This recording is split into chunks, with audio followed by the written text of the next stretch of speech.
The new year always brought a sense of fresh beginnings, but this time it arrived with an unsettling surprise. My doorbell rang, piercing the quiet of my small, cozy home. Expecting maybe a neighbor or a late courier, I casually swung the door open. My heart plummeted into my stomach. There, on my doorstep, stood two figures from my past I never wished to see again, my sister Claire and my ex-husband Ethan. Claire, with her ever-present smug smile, looked almost triumphant standing next to Ethan. Ethan's presence was like a reopened wound, his expression a mix of arrogance and false pity.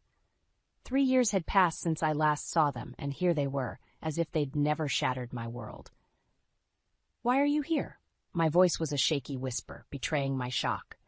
Claire's laughter was like nails on a chalkboard. "Oh, look, Ethan, she's speechless. What's wrong, Anna? Not happy to see your dear sister and loving ex-husband?" Ethan leaned against the door frame, his gaze scanning the room behind me. "Yeah, Anna, we just thought we'd pay a visit, see how the old place is holding up without us."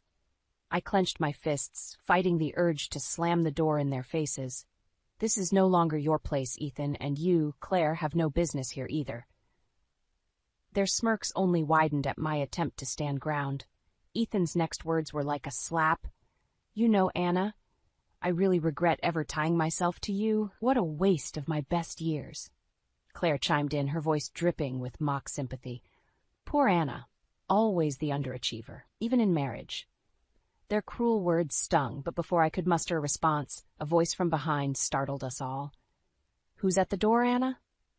It was my father, George, whom I wasn't expecting until later that evening. His unexpected presence threw Claire and Ethan off balance. The smirks faded from their faces as they awkwardly shifted their stance. "Dad, you're back early," I managed to say, my voice laced with relief. George's eyes narrowed as he took in the scene before him. "Claire? Ethan? What in the world are you two doing here?" Their composure crumbled, the confident facade melting away under my father's stern gaze. For a moment there was silence, a tense air hanging between us. It was broken only by Claire's hesitant voice. We just wanted to wish Anna a happy new year." George's disbelief was palpable. "Really? After years of silence, you suddenly remember family ties on New Year's Day?" His tone was icy, hinting at unspoken anger and disappointment. Ethan cleared his throat, attempting to regain his composure. "Well, we also had some news to share, but maybe this isn't the right time." I knew there was more to their visit than just New Year's greetings. Their unexpected arrival, the smug looks, the veiled insults, it was all too familiar. The same old pattern of deceit and manipulation. But this time, I wasn't the same person they had left behind. As they awkwardly excused themselves, promising to return another time, I closed the door with a mixture of relief and dread. Their return could mean only one thing. Trouble was brewing once again. And this time, I had to be ready. After Claire and Ethan left, the house felt oppressively silent. My father, George, sat across from me, his brow furrowed in concern. "Anna, what was that all about? Why are they back?" I sighed, feeling the weight of years of suppressed memories. "I don't know, Dad, but with Claire and Ethan, it's never without a reason." George nodded, his expression darkening. "I remember how things ended, how they betrayed you. You don't owe them anything, Anna." I appreciated his support, but there was a part of the story that even he didn't fully understand, the depth of Claire's manipulation and deceit. It went back to our childhood, a time that should have been filled with innocent memories but was instead marked by Claire's selfishness. "Dad, do you remember my 10th birthday? The porcelain doll Grandma gave me?" I asked, my voice tinged with sadness. George's face softened. "Of course, you loved that doll." I nodded, the memory vivid in my mind. "Claire broke it on purpose, but she cried and told Mom it was an accident, that I was the one who knocked it over." George looked surprised. "I never knew that. Your mother always said it was an accident." "That was just the beginning," I continued, the old wounds reopening. "She always played the innocent, and I was the one who got blamed. She knew exactly how to manipulate everyone around her." I could see the regret in George's eyes, the realization of what he hadn't seen all those years. "I'm sorry, Anna. I should have seen through it." "It's not your fault, Dad. We were all fooled by Claire's act." I paused, taking a deep breath. "Even with Ethan, she played us both. They deserve each other." George reached across, taking my hand in a firm, comforting grip. "What matters is that you're free from their toxicity now." Don't let them drag you back into their drama. I nodded, trying to muster a smile. The conversation with my father made it clear that the past wasn't as buried as I had hoped. Claire and Ethan's return wasn't just a simple visit. It was a harbinger of more turmoil to come. That night, sleep eluded me. The memories of Claire's manipulations, the way she had always outshone me in our parents' eyes, the way she'd effortlessly charmed Ethan away from me. It all swirled in my mind. Her return meant she was up to something, and I couldn't help but feel a sense of dread about what was to come. But amidst the turmoil of thoughts, a determined resolve began to form. I wouldn't be the passive victim this time. I would stand up to Claire and Ethan, whatever their game was. This time, I was ready to fight back. In the days following Claire and Ethan's visit, their words and smirks haunted me. I threw myself into work, trying to distract myself, but the past refused to stay buried. The memory of my marriage to Ethan, once filled with love and promise, now felt like a thorny path I had been forced to tread barefoot. It started beautifully. Ethan was charming, attentive, and everything I thought I wanted in a partner. We were happy, or so I believed. But then came the subtle changes, the late nights, the unexplained absences, the evasive answers. I trusted him, ignoring the nagging doubts and the whispers of intuition. Then, one evening, the veil lifted. I returned home early from a business trip, the anticipation of surprising Ethan tingling in my heart. But the surprise was mine. I found Ethan and Claire together, their laughter echoing in our living room, a scene that shattered my world. The confrontation that followed was a blur of tears, accusations, and bitter truths. Claire, with her characteristic lack of remorse, simply shrugged, her words slicing through me. You were always too busy with your little job, Anna. Ethan needed someone, and I was there. It's not our fault you couldn't keep your husband's interest. Ethan's justification was equally cold. I thought I loved you, Anna, but Claire, she's different, exciting. You and I were never right for each other. Their betrayal was a double-edged sword, cutting deep into my heart and my trust. The divorce that followed was quick, Ethan and Claire making no secret of their relationship. I was left to pick up the pieces of my broken life, feeling foolish and betrayed. Now, as I sat in my office, the memories gnawing at my mind, anger bubbled inside me. How dare they waltz back into my life after what they did? How dare they think they could just disrupt my peace again? But it was more than anger. It was a burning desire for retribution. I wanted them to feel a fraction of the pain they had caused me. The idea of revenge, once foreign and distasteful, now seemed like the only way to close this painful chapter of my life. I made a decision I would confront them, demand answers. But this time I wouldn't be the blindsided, heartbroken wife. I would be strong, unyielding. They had underestimated me once. They wouldn't make the same mistake again. I picked up my phone and dialed Ethan's number. My voice was steady, my resolve firm. Ethan, we need to talk. Meet me at the cafe on 5th Street. Tomorrow, noon. His surprised stammer was a small victory, but it was enough. Sure, Anna, tomorrow then. The call ended, and for the first time in days I felt a sense of control. The game had begun, and this time I was playing to win. The cafe was bustling with the midday crowd when I arrived. I spotted Ethan seated at a corner table, his posture tense. As I approached, his attempt at a casual smile didn't reach his eyes. Anna, thanks for coming. I wasn't sure you'd want to see me, he started, his voice laced with feigned concern. I don't, I replied sharply, taking a seat across from him. But I need answers. Why are you and Claire back in my life? Ethan shifted uncomfortably. Look, Anna, things haven't been great for us. After we left, we had some tough times. I felt a bitter satisfaction seeing him uneasy. Tough times? You expect sympathy from me? No, of course not, he stammered. It's just that Claire is pregnant. We thought it's time to mend fences, for the sake of family. His words hit me like a cold wave. Claire, pregnant? A part of me felt a pang of hurt, but it was quickly overshadowed by skepticism. And you think I would, welcome you with open arms? I asked, my voice laced with disbelief. It's not just that, Ethan said, avoiding my gaze. There's the matter of the inheritance, your father's estate. So there it was, the true reason behind their sudden reappearance. It wasn't guilt or a desire for reconciliation. It was greed.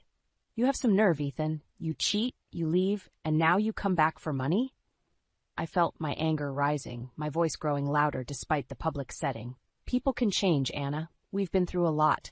We just want a chance to start over, to be a family, he pleaded. A family built on lies and deceit, I retorted, my heart racing with anger. Just then my phone vibrated. It was a message from Claire. We need to talk. Alone, my place, tonight. I looked up at Ethan, my decision made. Tell Claire I'll see her tonight. But make no mistake, Ethan, this isn't a family reunion. This is me settling the score. Ethan's face fell, a mixture of surprise and concern etching his features. As I stood up to leave, I felt a strange sense of empowerment. For too long, I had been the victim of their selfish actions. But now the tables were turning. I walked out of the cafe, leaving Ethan behind, my mind racing with possibilities. Tonight's meeting with Claire would be more than just a confrontation. It would be the beginning of my revenge, a chance to reclaim my dignity, and make them regret ever crossing me. After leaving Ethan at the cafe, a mix of emotions swirled within me. Anger, betrayal, but above all, a newfound determination. As I drove home, my mind raced with plans for the evening's confrontation with Claire. I needed to be prepared, to stand my ground against her manipulative tactics. As the evening approached, I stood in front of my mirror, steeling myself. The reflection showed a woman changed by adversity, no longer the naive girl who once fell for Ethan's charm or got overshadowed by Claire's deceit. Tonight I was facing my past, ready to confront and overcome it. Claire's house was a stark contrast to mine, lavish, ostentatious, a testament to her and Ethan's superficial values. I knocked on the door, my heart pounding but my resolve firm. The door swung open and there she stood, Claire as poised and arrogant as ever. Anna, come in. I'm glad you could make it. Her tone was condescending, as if she was doing me a favor by allowing me into her home. I stepped inside, my eyes scanning the extravagant decor. So, Claire, why am I here? What do you want from me? I asked, cutting to the chase. Claire led me to the living room, her movements graceful yet calculated. I wanted to talk to you, sister to sister. It's been too long, and with the baby coming, I thought it's time we bury the hatchet. I almost laughed at her audacity. Bury the hatchet? After you stole my husband and now come back for my father's inheritance? Claire's expression hardened for a moment before she regained her composure. Anna, let's be practical. Ethan and I need financial stability for our child. Your father's estate can help with that. Her blatant greed was repulsive. You expect me to just hand over what's rightfully mine, after everything you've done? It's not just about the money, Anna, Claire said, her voice dripping with false sincerity. It's about family. We're still sisters, after all. I stared at her, incredulous. You lost the right to call me sister the moment you betrayed me. There was a silence, a tension that hung heavily between us. Then Claire's facade cracked, her true nature surfacing. Fine. If you're going to be selfish about it, then let's talk legalities. You know Dad's will favors the first grandchild. My baby will ensure Ethan and I get the inheritance. Her words hit me like a physical blow. This was her game, to use her pregnancy as leverage, to manipulate our father's will in her favor. You're unbelievable, Claire. You think you can just manipulate everyone and everything to your liking, but not this time. I won't let you. My voice was firm, unyielding. Claire smirked, a cold, calculating look in her eyes. We'll see, Anna. We'll see how long you can keep up this righteous act. I turned to leave, my mind reeling from Claire's callousness. As I drove away from her house, a plan began to form in my mind. Claire and Ethan were playing a dangerous game, but now I knew the rules. It was time for them to learn that I was no longer the passive player in their twisted game. The days following my encounter with Claire were spent in a state of heightened alertness, preparing for the inevitable legal battle over my father's estate. I sought legal counsel, determined to protect what was rightfully mine and my father's legacy from Claire and Ethan's greedy clutches. As I delved deeper into the legal intricacies, a piece of shocking news reached me. Ethan's business, the one he had started with such bravado, had collapsed. They were drowning in debt, their lavish lifestyle unsustainable. This revelation shed new light on their sudden reappearance and desperation for the inheritance. I met with my lawyer, a sharp-witted woman named Miss Harper, to discuss our strategy. They're cornered financially and legally, she said, scanning the documents. Your sister's claim about the will favoring the first grandchild doesn't stand on solid legal ground. We can fight this. Her confidence was reassuring, but I knew Claire and Ethan wouldn't give up easily. They were like cornered animals, unpredictable and dangerous. My resolve was tested sooner than expected. One evening, as I returned home from work, I found Claire waiting on my doorstep, her expression a mix of defiance and desperation. "Anna, we need to talk," she said, her voice uncharacteristically shaky. I eyed her warily. "I have nothing to say to you, Claire. This matter is now in the hands of lawyers." She stepped forward, blocking my path. "Please, Anna, I'm not pregnant. It was a lie, a stupid plan Ethan and I concocted to sway Dad's will in our favor." Her confession, though shocking, didn't surprise me. It was just another deceit in their long list of manipulations. "So, all this time you've been lying. What now, Claire? Ready to admit defeat?" I asked, my voice cold. Claire's eyes welled up with tears, but they didn't move me. "I don't know what to do. Ethan's business is ruined. We're losing everything. I need your help, Anna." Her plea for help after all the pain she had caused was almost laughable. "You want my help? After everything you've done? You really are delusional." She grabbed my arm, desperation in her grasp. "Please, Anna, I'm your sister. Remember how we used to be before all this?"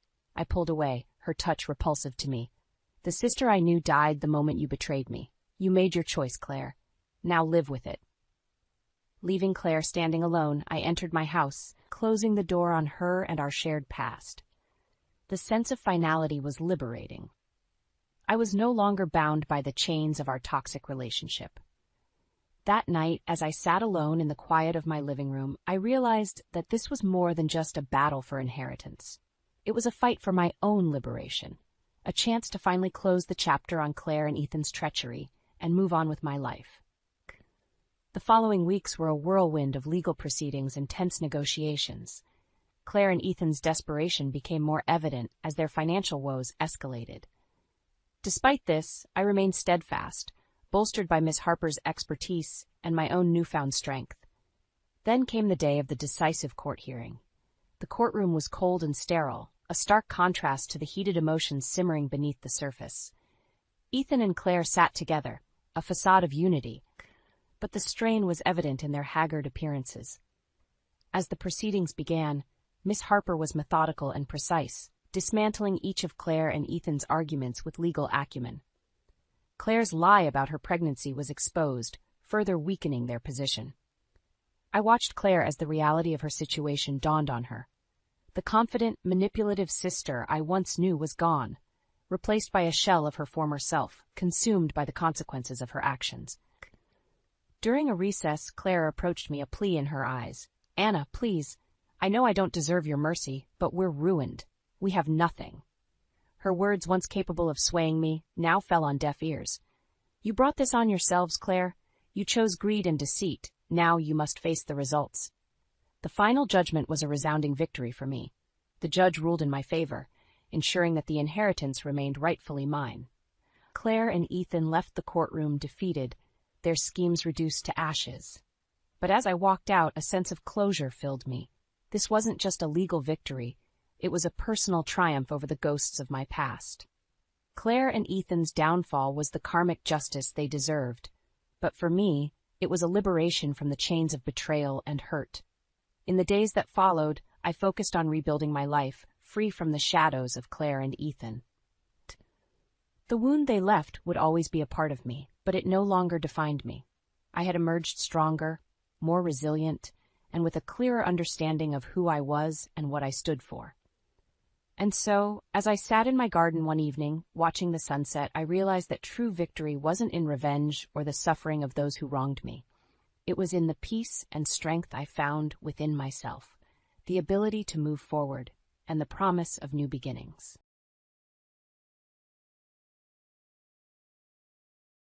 Hello, my name is Madison, and I'm 34 years old. When I was growing up, my biggest dream was to be a journalist or work with magazines. I loved writing and was good at keeping up with trends. So it wasn't surprising that I decided to study journalism and media in college. After I graduated, I worked for several companies, but none of them were the big famous ones. I didn't mind because I was doing what I had always dreamed of. Eventually, I got a job at a pretty big company and felt like I had finally made it. A few years after I graduated college, when I was about 28, I met my husband, Scott. Scott's family was pretty wealthy and had their own business. I'm mentioning this because his mother, Tricia, always disliked me and insulted me. She thought I wasn't good enough for him and that I shouldn't have married him. Scott and I dated for about 3 years before we decided to get married. As I mentioned, Scott's mom, Tricia, didn't like me. She always put me down and made fun of me for working at a magazine and having a journalism degree. At first, her behavior really hurt me because no one should be treated like that. But for some reason, Tricia thought it was okay to treat me that way. Scott always defended me against his mother. His dad, Fred, also stood up for me whenever he heard Tricia's remarks. I was thankful for both of them. As time went on, I started to get used to Tricia's insults. Scott even suggested that we limit contact with her. But I didn't agree. Scott worked with his dad, and if he stopped talking to his mom, it could make things awkward for Fred. Fred was a wonderful person, and I didn't want to put him in a tough spot. I also didn't want Scott to cut off his family because of me. I learned to deal with it mostly because we only saw Tricia twice a month at most.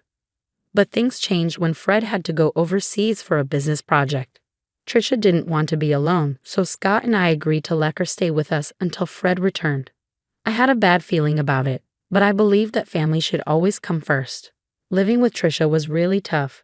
She constantly nitpicked and criticized everything I did, and the insults never seemed to stop.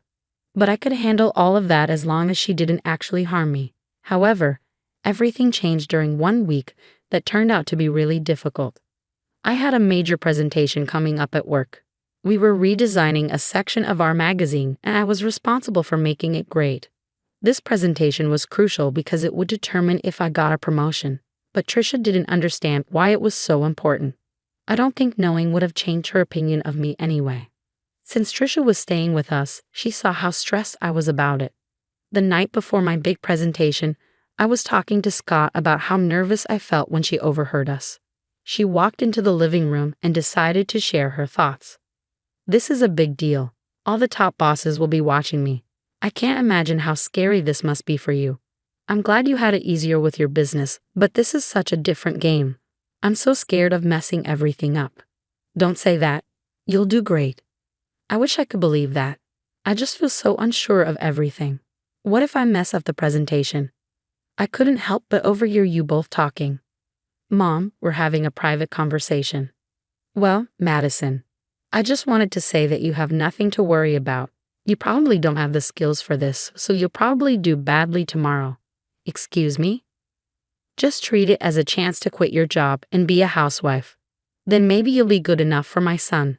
I can't believe he married a journalist." "Mom, you're crossing a line. Leave." "You know what? I don't have time for your nonsense, Tricia. I have bigger things to worry about than your opinion of me and my relationship with your son." "How dare you talk to me like that?" "So it's fine for you to talk to me that way, but not the other way around." "Scott, say something. Your wife is disrespecting your mother. She's just standing up for herself. I don't see anything wrong with it. She's manipulating you. Look at how easily you can turn your back on family. Madison will regret this." I was furious at Tricia for barging into Scott's and my conversation and insulting me so blatantly. Scott tried to apologize for his mother's behavior, but I stopped him. He wasn't responsible for her hurtful words. After that, we decided to call it a night and went to sleep. I was too focused on everything else to even think about Tricia's threat towards me. I figured she would just continue tormenting me, which honestly, I didn't care about at that moment. Dealing with her could wait until after my presentation. The next day, I hurried into work with my laptop, ready for my presentation. But when I opened it, I realized something was terribly wrong. All the files on my desktop were gone, and my laptop had been reset. I started to panic. I had emailed the presentation to myself, so I tried to calm down. But when I logged into my email, I saw that all my emails were deleted, even from the trash. My heart sank, and tears filled my eyes. I felt an overwhelming fear. I had to explain everything to my boss, who was not happy. He yelled at me for a while before telling me not to bother with the presentation because he had someone else do it in case I messed up. I knew then that any chance for me to advance in the company was gone. I couldn't believe this was happening. I rushed home in tears. Scott hadn't left for work yet, and when he saw me, he took the day off to be with me. He held me as I cried, and when I calmed down a bit, he asked me what happened. "What's wrong, honey? Did the presentation not go well?" "There was no presentation, at least not one that I gave." "Huh? What do you mean? You put so much effort into preparing for it. You hardly slept those past few days because you were working so hard." "I know, but when I got there, I opened my laptop and found out that everything had been deleted." "What? How did that happen?" "I don't know. It was really embarrassing and humiliating to have to explain it to my boss." "Wait, did you not back it up somewhere else?" "Yeah, I emailed it to myself, but even my inbox and trash were emptied." "Oh my God, I'm so sorry this happened." "What did your boss say?" "He yelled at me a lot, called me unprofessional and lazy. He had someone else do the presentation." "But you still have your job, right?" "Yeah, but I'm stuck in this position. I can't move up or get promoted. I'm done here." "Don't worry, honey. You'll find a better job. I'll be here for you through it all. Just keep working here until you're ready to leave." "Yeah, I'll give my notice now. I can't believe I worked so hard for this, and just when I was close, it slipped away." I felt really down after that. I take pride in doing well on my projects, so what happened was really tough for me. It was traumatic, to say the least. I wasn't given any more important work at my job. I held off on quitting, but after another week, I knew it was time. I handed in my notice and waited for my time to be up. Through it all, Trisha seemed strangely happy. She saw me crying once and made remarks about how she knew I would fail. At first, I was mad at her, but then I started thinking about her behavior. Maybe she was happy because she thought I would finally become a housewife, or maybe she was happy because she had something to do with my career falling apart. I can't quite explain it, but I had this gut feeling that Trisha had something to do with my laptop troubles. I wanted to talk to Scott about it, but I needed evidence first. So I decided to set up a hidden camera in the office to catch Trisha in the act. I ordered a camera disguised as a smoke detector and installed it on the ceiling. I connected it to my phone and got ready to implement my plan. The next step was to somehow let Trisha know about my upcoming presentation. That wasn't too hard. I just paced around the office looking worried. Scott was still at work, unaware of what I was doing. Trisha noticed my anxious behavior and asked what was going on. "What's wrong? Are you stressed about another project?" I need to tell someone. Since you asked, I've been given another chance to present my work, and it could lead to a raise." "Oh, really?" "Yeah, and I'm really nervous because this is my last chance to get things right, and I have to do it well." "Why aren't you telling Scott? Is it because you're embarrassed about your job?" "No, it's because I don't want to disappoint him again. Just keep it between us, okay? I'm not promising anything, but it'll be interesting to see what happens tomorrow." "Why do you always want me to fail?" "I just think you'd be better off as a housewife. It's less embarrassing than what you're doing now." "I don't have time for this, and I don't care what you think. Please leave me alone so I can practice my presentation before Scott gets home." Trisha left, but not before giving my laptop a look and smirking at me. I had a feeling something was up. I stayed in the office a little longer, only leaving when Scott came home. Trisha didn't mention my presentation, but she kept smirking at me during dinner. After we went to bed, I checked the footage from the hidden camera on my phone, keeping an eye out for any movement. Scott and I watched a few episodes of our favorite TV series as usual. There wasn't any action until midnight when Trisha entered the office. I quickly showed Scott what was happening on my phone. He seemed puzzled at first, but then he saw Trisha messing with my laptop until it shut off and restarted. Scott looked at me shocked. I explained what I had done, and he was furious with Trisha. Trisha was still in the office, snooping through my files. Scott got up and stormed into the office. He flung the door open, and Trisha looked startled when she saw him. Scott tried to stay calm and asked her what she was doing. "What are you doing in here, Mom?" "Oh, nothing." "Really? Then why is Madison's laptop still open? Are you accusing me of going through her stuff?" "I think you did more than that, Mom. Firstly, I came in here because I thought this room needed tidying up. And secondly, you know your wife isn't forgetful. She wouldn't leave her laptop open. You wanted to clean the office at midnight, and don't talk about Madison like that. Don't talk to me like that. I'm still your mother." "Yeah, my mother who loves to hurt and sabotage my wife." "What are you saying?" We caught you on camera resetting Madison's laptop. You were spying on me? No, we just wanted to make sure that what happened to Madison wouldn't happen again. That's disgusting. How could you film me without my consent? I didn't put cameras in your room. I put one in my office, and you went in there without my permission. And even if it was wrong, it's nothing compared to what you did to Madison. I want you out of our house tomorrow. But I'll be all alone, Trisha protested. I don't care. I don't want to talk to you. The next morning, Trisha tried to delay things by helping with breakfast and washing dishes, but Scott wasn't having it. As soon as she finished, Scott came down with her bags and told her he'd packed for her and ordered her an Uber. Trisha pleaded with him to let her stay, even crying, which was unusual for her as she usually made others cry. Scott ignored her and went to our room. Trisha turned to me and started yelling, blaming me for setting her up. I told her if anyone should be yelling, it's me. She's lucky I haven't shared the footage with her friends and family. If they knew what she did to me, she'd lose them all. That shut her up pretty quickly. After Trisha left, I felt a weight lifted off my shoulders. Though I was still upset about my job situation, I knew I could bounce back and do even better. Scott was my biggest support throughout everything. Once my notice period ended, I took some time off to rest and figure out my next steps. Over the next few months, I took courses in different areas of my field. I knew if I focused on a specific niche and found the right job, I could achieve a lot more. I didn't want to expose Trisha, but after years of her putting me down, I wanted to show her what I was capable of. I wanted to reach heights even she hadn't seen. With Scott's help, I got recommendations in various places. Being wealthy also meant having many connections, which was a huge advantage. With my experience and Scott's support, I landed the role of chief editor at a major magazine known worldwide. The work was tough, but it was worth it. Somewhere along the journey to becoming chief editor, I forgot about my desire to show Trisha what I was capable of.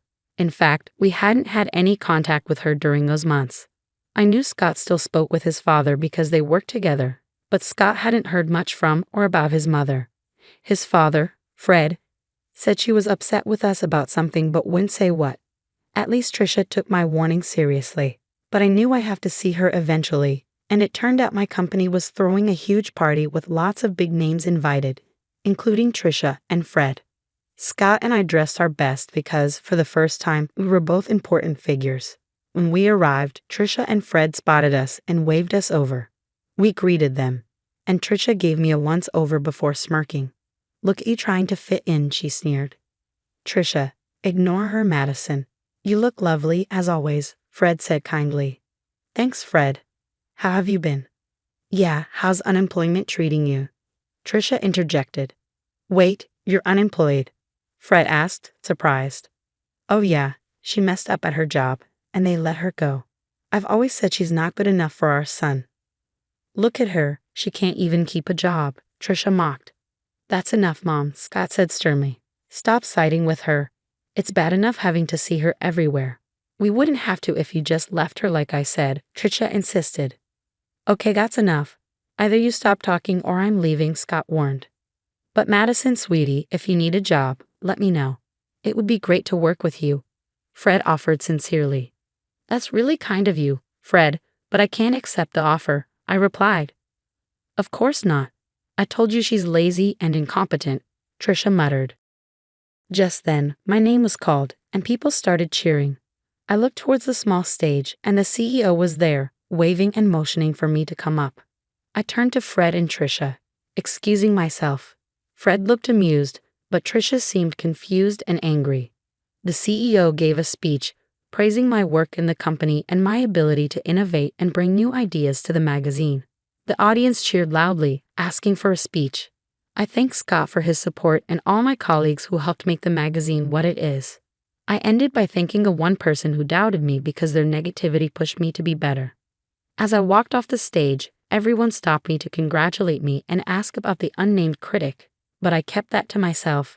I made my way over to the table where Fred, Trisha, and Scott were seated. Scott hugged me tightly, congratulating me, and Fred stood up to hug me too. Trisha glared at me. "Oh, Madison, this is amazing. I can see why you wouldn't want to work with us," Fred said. "Thanks, Fred. Although I'll admit, if you'd offered me the job about 6 months ago, I might have taken it." You should have. At least then you'd be paid more, Trisha snorted. Paid more? I could never put a price on this, Fred replied. Right, she's not worth all that money, Trisha scoffed. No, I mean I couldn't match what she's earning right now. What do you mean? Trisha asked, confused. Do you want me to tell her, Madison?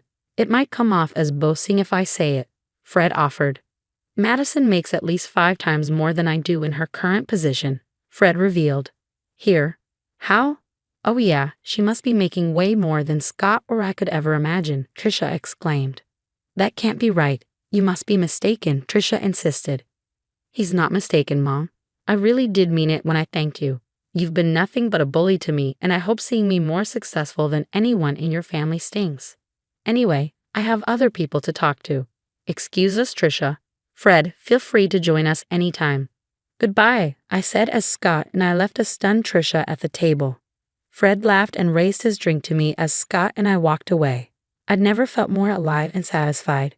It was an incredible accomplishment, and I'm grateful to Scott for his support. Thanks for listening.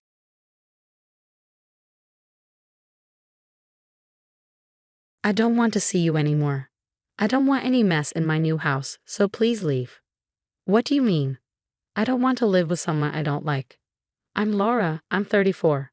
I was married to Paul, who's younger than me by 4 years, but that didn't bother me until recently. I met Paul at a party through my friend Lucy. Paul and Lucy went to the gym together. Paul was good-looking with a strong body and a nice smile.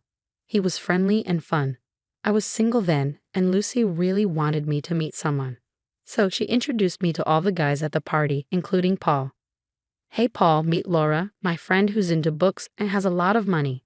Lucy, stop it, you're embarrassing me. Don't be embarrassed, it's a compliment. I blushed and said thank you.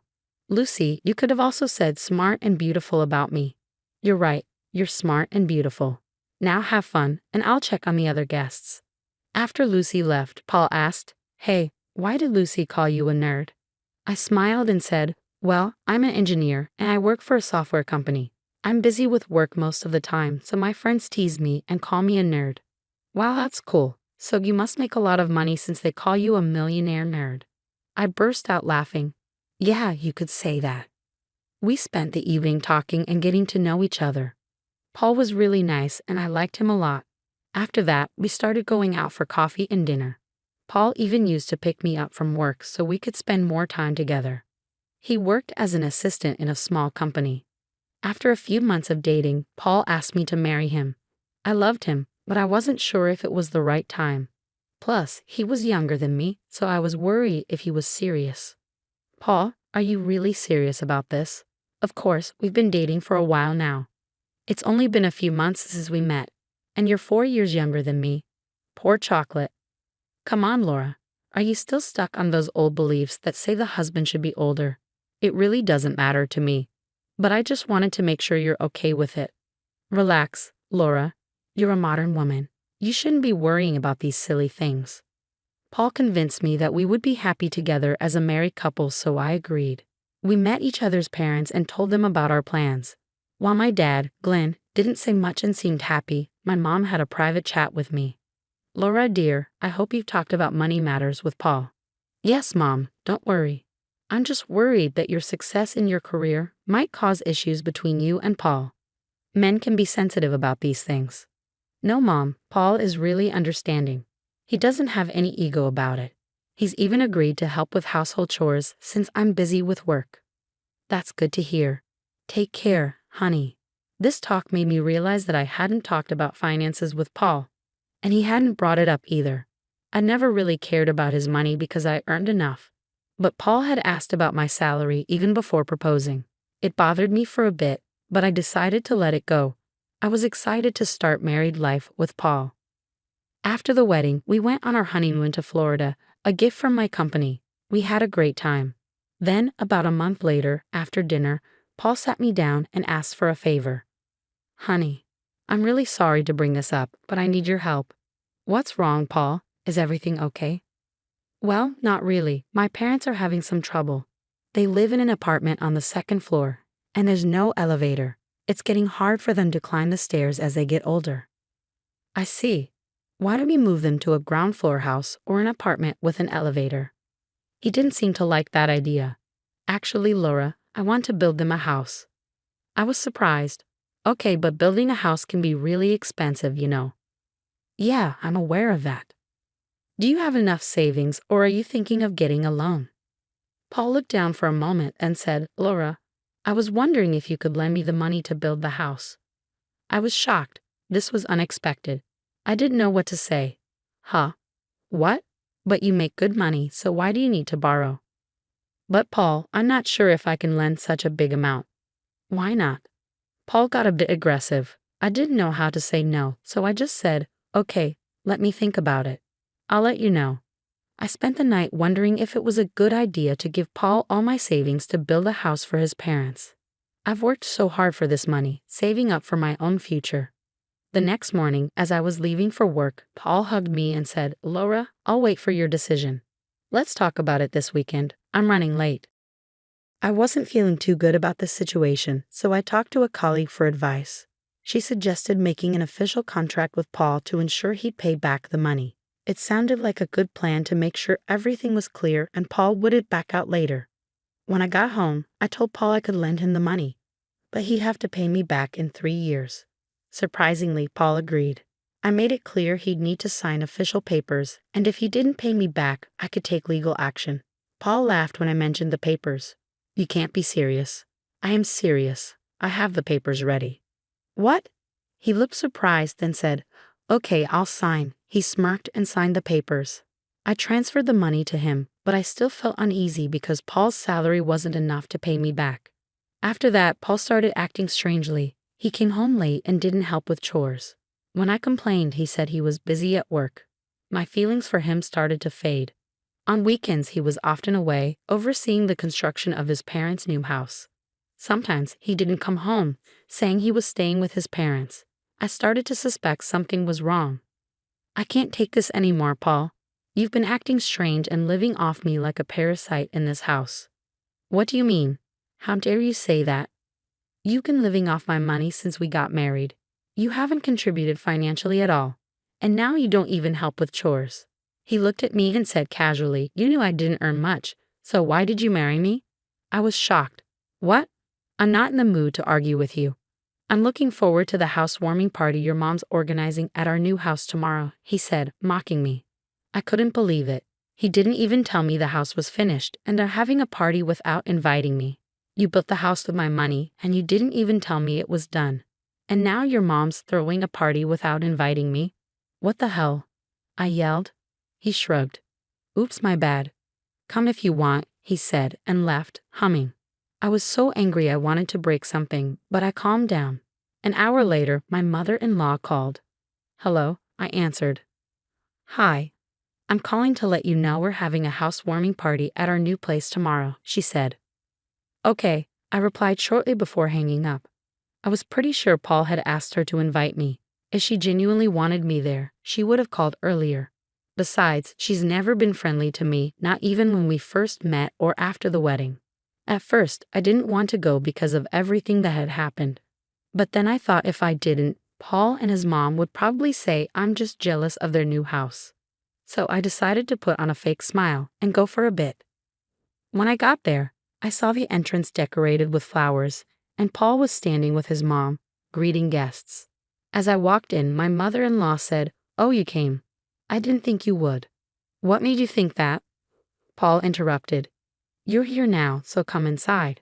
I followed Paul inside and saw my father-in-law sitting alone. He smiled genuinely when he saw me and thanked me for the money. It was the only time I felt good about lending it, because neither Paul nor his mom had shown any gratitude. Paul and his mom ignored me the whole time. I just chatted with some relatives, waiting for the party to end so I could leave. When everyone left, I said goodbye to my father-in-law. Goodbye, take care of yourself, I told him. But then my mother-in-law stepped in. You don't need to worry about my husband when you can't even take care of your own. Huh? What do you mean? You've been a terrible wife, not doing any chores and making my son do everything. What kind of wife are you? He volunteered, but you should be doing your share. I work too, so I need his help. You should be grateful he puts up with you. Instead, you abuse and torture him. What? I've never tortured or abused Paul. Don't act innocent. Paul told me how you've mentally tortured him for money and got him to sign an agreement. What kind of wife does that? My father-in-law tried to stop her. Megan, stop. Why are you being cruel instead of grateful? Sit quietly or go to your room. I couldn't believe Megan would treat Thomas like this. Then she turned to me. You should be grateful my son married you. Who else would marry an old and ugly woman like you? I was so frustrated with her words that I lost my temper and shouted back, How can you talk to me like this? Paul stepped in. Laura, watch your language. How dare you raise your voice at my mother? Did you hear how she spoke to me? He rolled his eyes and added, I can't handle your outbursts anymore. What? My outbursts? Do you realize how badly you and your mother are treating me? I don't want to see you anymore. I don't want any negativity in my new dream house. So just leave. What? Why? Yes, I don't want to live with someone who speaks to me like this. You've been living off my income all this time, and now you're calling me trash? You're pathetic, Laura. Let's be clear. You knew you couldn't find someone as good-looking as me, given your age and looks, so you married me. And now you shouldn't be complaining about money, Paul said. I felt my face burning with anger. Feeling deceived and furious, I yelled at him. I can't stay with such a shallow person. I want a divorce and my money back. Paul started laughing evilly. Sure, you want a divorce. Fine, but you'll have to pay me back the money if you want it. Since you want the divorce, it's on you. Paul's sinister laughter revealed a side of him I hadn't seen before. I was livid at his evil smirk. You'll have to repay the money I lent you, or I'll take legal action. Go find your stupid papers first, he sneered. Feeling numb, I left, unable to bear any more insults. They had belittled and mistreated me. I went straight to the bank where I kept the papers in the locker, only to find them missing. Checking the bank log, I discovered Paul had accessed the locker a month ago. It was a joint account, so he had access too. We'd opened it after getting married to save money, but it was mostly my earnings going in. Even the copy in my wardrobe was gone. Realizing how Paul had deceived me, I understood his interest in me at Lucy's party was because of my salary. He'd been living comfortably off my earnings in my house. Then he emotionally manipulated me into lending him money for his house and later kicked me out. And now he'd stolen the agreement so I couldn't get my money back. I'd been tricked, but thankfully, I still had the original papers.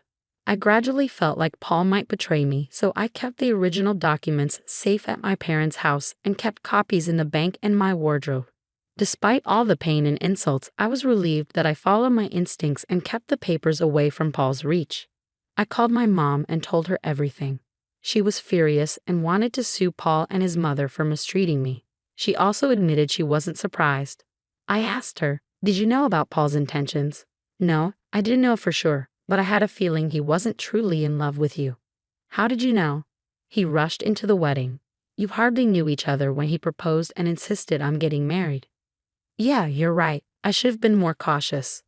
When you came home, I asked if you talked about finances with him, and you said yes. Actually, Mom, I lied. I never talked about money with him, and I never asked about his salary. It just wasn't important to me. Well, learn from this. Don't trust too easily. I hired a lawyer and sent divorce papers with a notice demanding repayment in 3 years. If not, the court would sell his property to pay me back.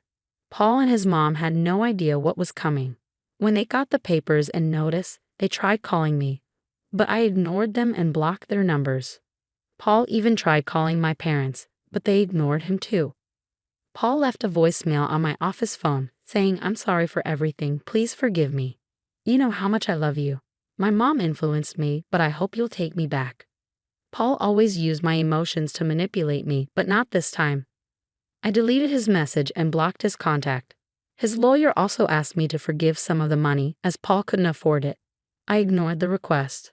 After all the insults and attacks, I couldn't forgive them. I waited patiently for 3 years.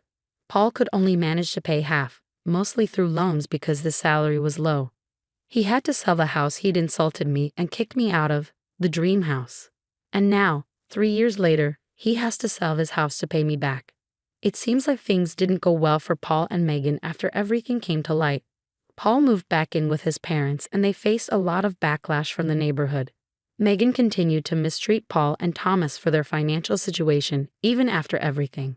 Paul's reputation took a hit at work, and he eventually left his job and moved away. Thomas also left Megan and went to live with his brother in the countryside. Megan now works as a nanny to make a living. I don't feel sorry for either Paul or Megan, as they brought this upon themselves. I'm glad to hear that Thomas will finally be able to live peacefully in his retirement years. It sounds like you're being careful this time around. You've been dating Charles for a year now. He's your colleague and 35 years old. You've known him for a while. But there were no romantic feelings before. About a year after your divorce, you started to enjoy each other's company at an office party, and things progressed from there. It's good that you're taking your time to think things through this time. It's important to be cautious after what you've been through.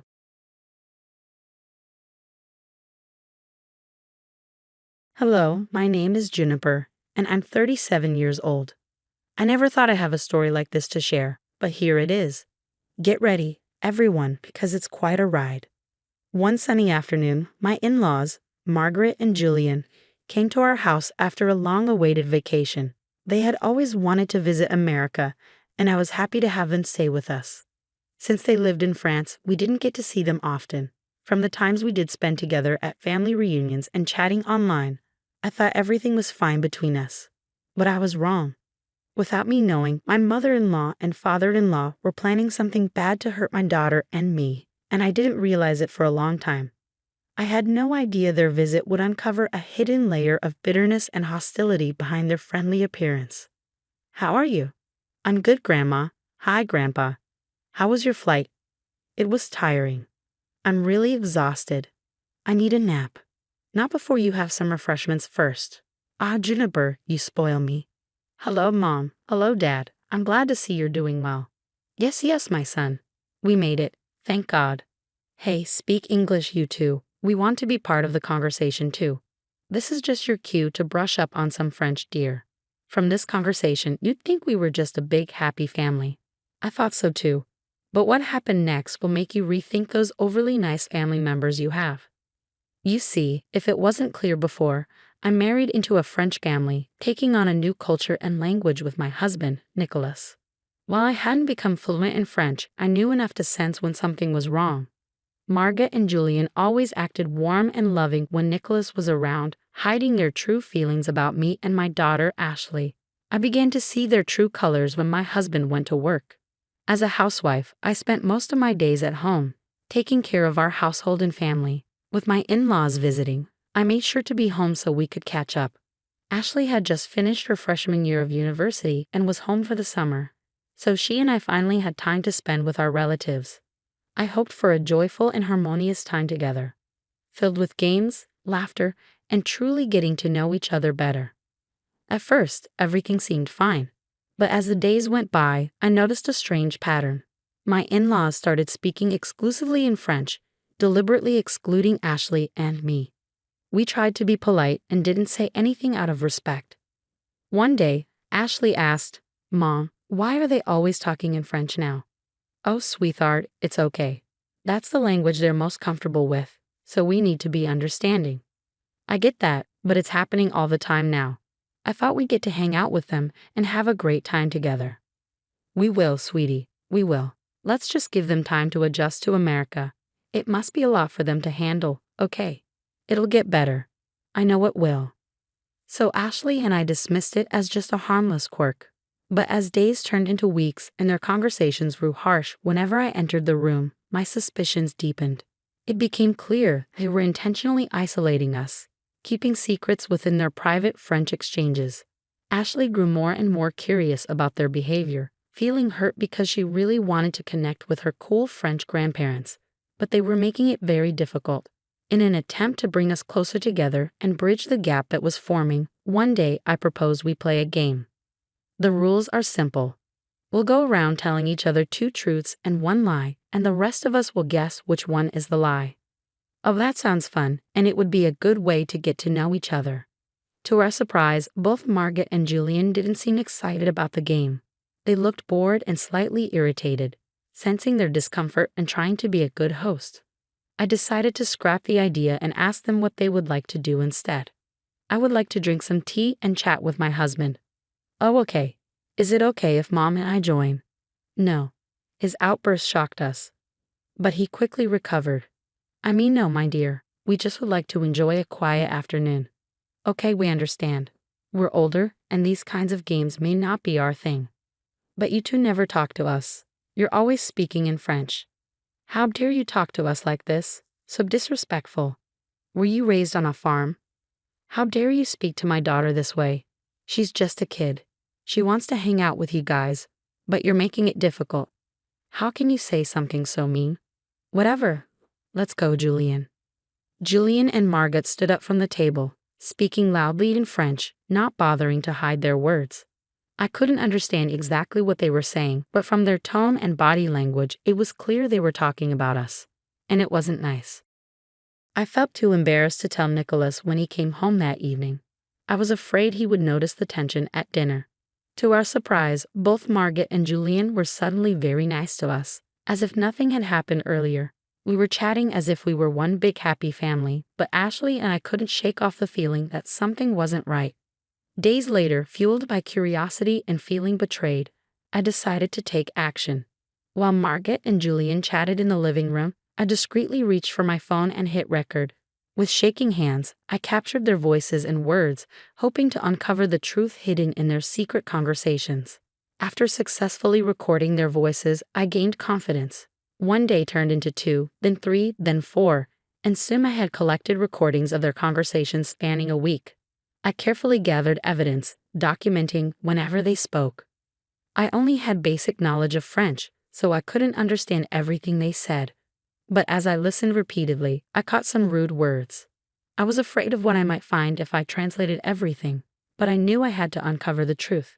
Luckily, I had a friend who spoke French. Camille was from Senegal and moved to the States as a baby. Although she grew up as an American, her immigrant parents made sure she could still speak her native language. She was the perfect person to help me decipher the information. I called her and asked her to come over. Once she arrived, I took her to the back of the house so Margot and Julian wouldn't see her. Camille and I found a moment alone outside to talk.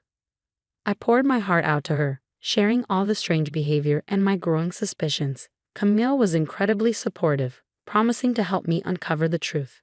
From what you're saying, it sounds like they're talking about some shady stuff. But don't worry, I'll do my best to help. Thanks, love. You're a lifesaver. Just being a best friend. As I played the audio for Camille, her face went pale, and she started trembling. Camille, what's wrong? I can't breathe. Panic attack. She was gasping loudly for air, and I started to feel scared too. I never expected her to be so overwhelmed by what she heard. Fear gripped me as I tried to calm her down, doing my best to provide comfort. I hurried inside to get a glass of water and helped her lie down in the cool shade to calm down. I served her and massaged her skin until her attack subsided. Thankfully, I managed to help her without raising suspicion from Margot and Julian, who were probably still gossiping inside. Ashley happened to be near her bedroom window and overheard the commotion. Worried, she rushed downstairs to check on us. I explained what happened, telling her that I secretly recorded her grandparents, and it was so disturbing that it caused Camille to have a panic attack. We were both horrified by what we might uncover when Camille was ready to talk. Once she had fully recovered and was safe in my bedroom with Ashley, Camille apologized for her reaction. Don't you dare apologize. You did nothing wrong. What matters is that you're safe now. Julian and Margot didn't see you. They're outside in the front lawn, so Ashley and I managed to bring you upstairs. You really scared us, Camille, but I'm relieved you're okay. I probably should have warned you about my panic and anxiety attacks, but I wasn't expecting to hear such awful information. Tell us, Camille, what were they saying? Camille took a deep breath and a sip of water before relaying what she heard on the recordings. Juniper, Ashley, there's no easy way to say this. It seems Margot and Julian want to. They want to sell Ashley on the black market to some really awful people. Both Ashley's and my jaws dropped. We were shocked. What on earth? That's not all. They said they wanted to sell you to Juniper. They planned to fake your deaths in a car accident and make it look like your body's burned up in flames so there's no evidence. They thought they'd make a lot of money from Ashley because she's young. I feel sick. They were so cold and heartless about everything, you guys. Like I didn't care at all that they were going to sell you to such twisted people. That's why I had a panic attack. I'd never heard someone talk so openly about such a terrible crime. You can take a break if you need to, both of you. It's a lot to handle. Why are you crying? Aren't you sick, Mom? Of course I am, but right now, I'm just angry. They threatened to hurt you, Ashley, and for that, I will never forgive them. They said more awful things, but I'll spare us the details, at least for now. Camille, Ashley, and I felt extremely scared and sick. We couldn't believe we'd been living with criminals for a month. I was filled with rage. I wanted to confront them, but Camille stopped me. June, I understand you're upset, but you can't go down there and confront them. What do you mean? They threatened my daughter's life. I know, Juniper. I just don't think it's safe for you to confront them without a plan. You live with these people. Who knows what they might do if they feel threatened? You're right. We have an advantage because we know their plans. We can't lose that. So what's the plan? We're getting out of here. What? Yes. Pack your essentials and lock your door, just in case. I'll do the same. Camille, help Ashley while I call Nicholas. Okay, we'll be back when we're ready. Once they left the room, I couldn't hold back my tears. I felt so overwhelmed by everything I had heard, but I was relieved to know the truth, even if it was painful. I called Nicholas and told him everything. I explained how his parents had been treating us, the rude outburst towards Ashley, and the recordings with Camille's translations. I'm sure you'll understand what they mean.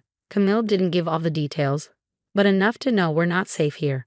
I'm taking Ashley to Camille's house after I finish packing, but I had to tell you everything. I know it's a lot to take in. Yeah, that's a lot. I'm sorry I didn't tell you sooner about the other stuff. I thought I could handle it. I didn't want to upset you. Let me listen to the audio, okay? I'll get back to you. We ended the call, and I continued packing, keeping an eye on the window to see if Margaret and Julian were still outside. When I finished packing, Camille and Ashley returned to my room. Just then, I received a call from Nicholas. He sounded extremely upset. Who wouldn't be after finding out their parents were criminals? He said we needed to leave immediately and that he'd meet us at Camille's place. We quietly got into the car parked in the garage and drove off. Margaret and Julian saw us leaving and called me, but I ignored the phone. Once we arrived at Camille's house, I called the police and directed them to Margaret and Julian's house. 30 minutes later, Nicholas arrived at Camille's place. We hugged and cried for a while Camille updated us on the police raid. The police had arrested Margaret and Julian. Nicholas explained that before coming to Camille's, he had stopped at the police station to give them the evidence I had sent digitally. With the evidence, it was easier for the police to handle the case. Although we weren't there to see it, I'm sure Margaret and Julian were shocked as the police stormed into our home. They were swiftly arrested due to the serious crimes they were accused of. The once proud couple now stood exposed as the criminals they truly were. News of their arrest quickly spread throughout the community, causing shock and disbelief among our acquaintances and neighbors. It was surreal to experience such a dramatic event in our ordinary lives. The revelation of their involvement in human trafficking shocked the town, destroying the image of respectability they had carefully crafted over the years. The legal proceedings were difficult, but the evidence I gathered helped build a strong case against them. Their actions were exposed in court, leaving no doubt about their guilt. The jury, horrified by their crimes, unanimously found them guilty on multiple charges related to human trafficking and conspiracy. As the judge delivered the verdict, there was a sense of relief and satisfaction in the courtroom. Margaret and Julian, once respected by Nicholas, Ashley, and me, now faced the consequences of their actions. They were sentenced to long prison terms and would also face trial in France, where laws regarding such crimes are stricter. This meant we wouldn't see them for a long time, and given their ages, they would likely spend the rest of their lives behind bars. They were considered a serious threat to our family, and their sentences ensured they would be kept away from society. Good riddance. Their arrest and conviction made national news, serving as a warning to others who thought they could commit such crimes without consequences. It was a victory for justice and a reminder that everyone is accountable under the law.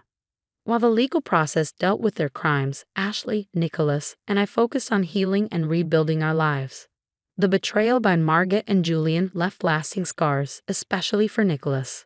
But we stood together, supporting each other as we navigated the aftermath of their arrest and worked to overcome the trauma we had endured. Our bond grew stronger through it all. Ashley, how are you feeling these days? You've shown incredible strength through everything, I asked, breaking the heavy silence that filled the room.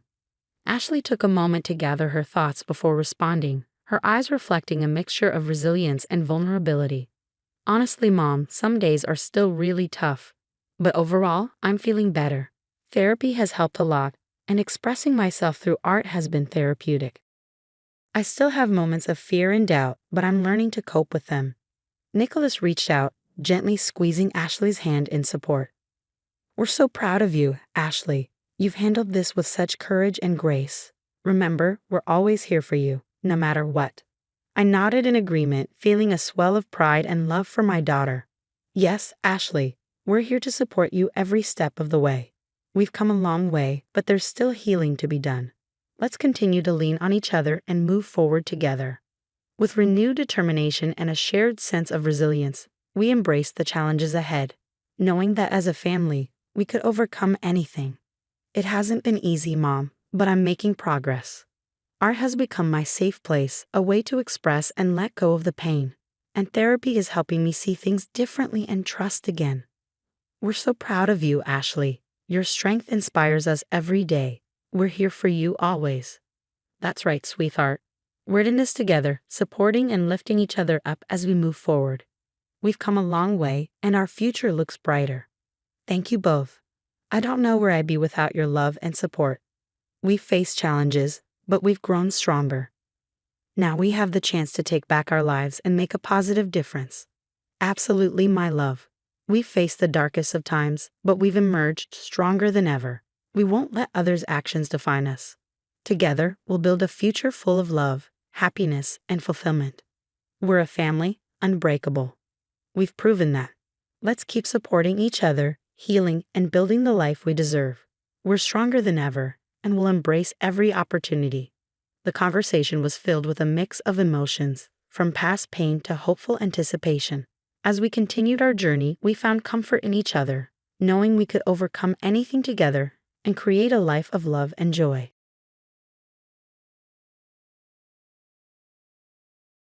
Hi everyone, I'm June and my husband Gabriel is helping me write this story. Before I dive in, let me tell you something. My first meeting with Gabriel's parents, Louis and Lena, was a complete disaster. Here's what they said. I can't believe you would date such a loser, Gabriel. This woman has nothing going for her. She just works a desk job in a small office. How will she ever give us a good life? Mom, I love June and she's the only one I want. I don't care about how much money she has or earns. Those things never mattered to me. Well, they matter to us, Gabriel. We've made that very clear from the start. If you had listened to us, you would understand. Gabriel, if this girl has nothing else to offer, she can't be our daughter-in-law. We won't approve of her. You need to find someone else. No, Mom, June is the one for me. I'm going to marry her. I had the whole proposal planned, and now you've ruined everything. I was shocked the entire time this conversation happened. Yes, I was surprised Gabriel was planning to propose to me. We had been dating for 3 years, and I hoped he would ask me to marry him. But I didn't expect it so soon. But that wasn't the only reason I was stunned. Louis and Lena's reaction to our relationship was very upsetting. Gabriel had warned me about them. He had said, Look, June, I've already met your dad. He's a great man and a great father. I know you have high hopes for my parents, but let me tell you, they are not good people. Gabriel, how can you speak about your parents like that? They must be good people since they worked hard to raise you. It must have been tough for them. They're really hardworking. You don't get it, June. Yes, they worked hard to put me through college, which helped me get a good job, but it was all out of greed. They always wanted me to marry someone wealthy so they could benefit from my wife's money and live comfortably. They won't be happy when they find out you work in an office. I was naive and didn't realize how selfish and cruel parents could be. My own parents were kind, and even Gabriel acknowledged that. Although he financially supported his parents, he didn't have much contact with them. He disliked them for some reason but didn't cut ties because they guilted him about their sacrifices. When I met his parents, I saw how greedy they were. Despite Louis and Lena's protests, Gabriel proposed to me and we got married. They threatened to boycott the wedding but eventually came after Gabriel pleaded with them. He didn't have much family and wanted his parents there desperately. They only agreed when he assured them that my family wasn't poor. My father owned a house and some property. They made it clear they were there for their own gain.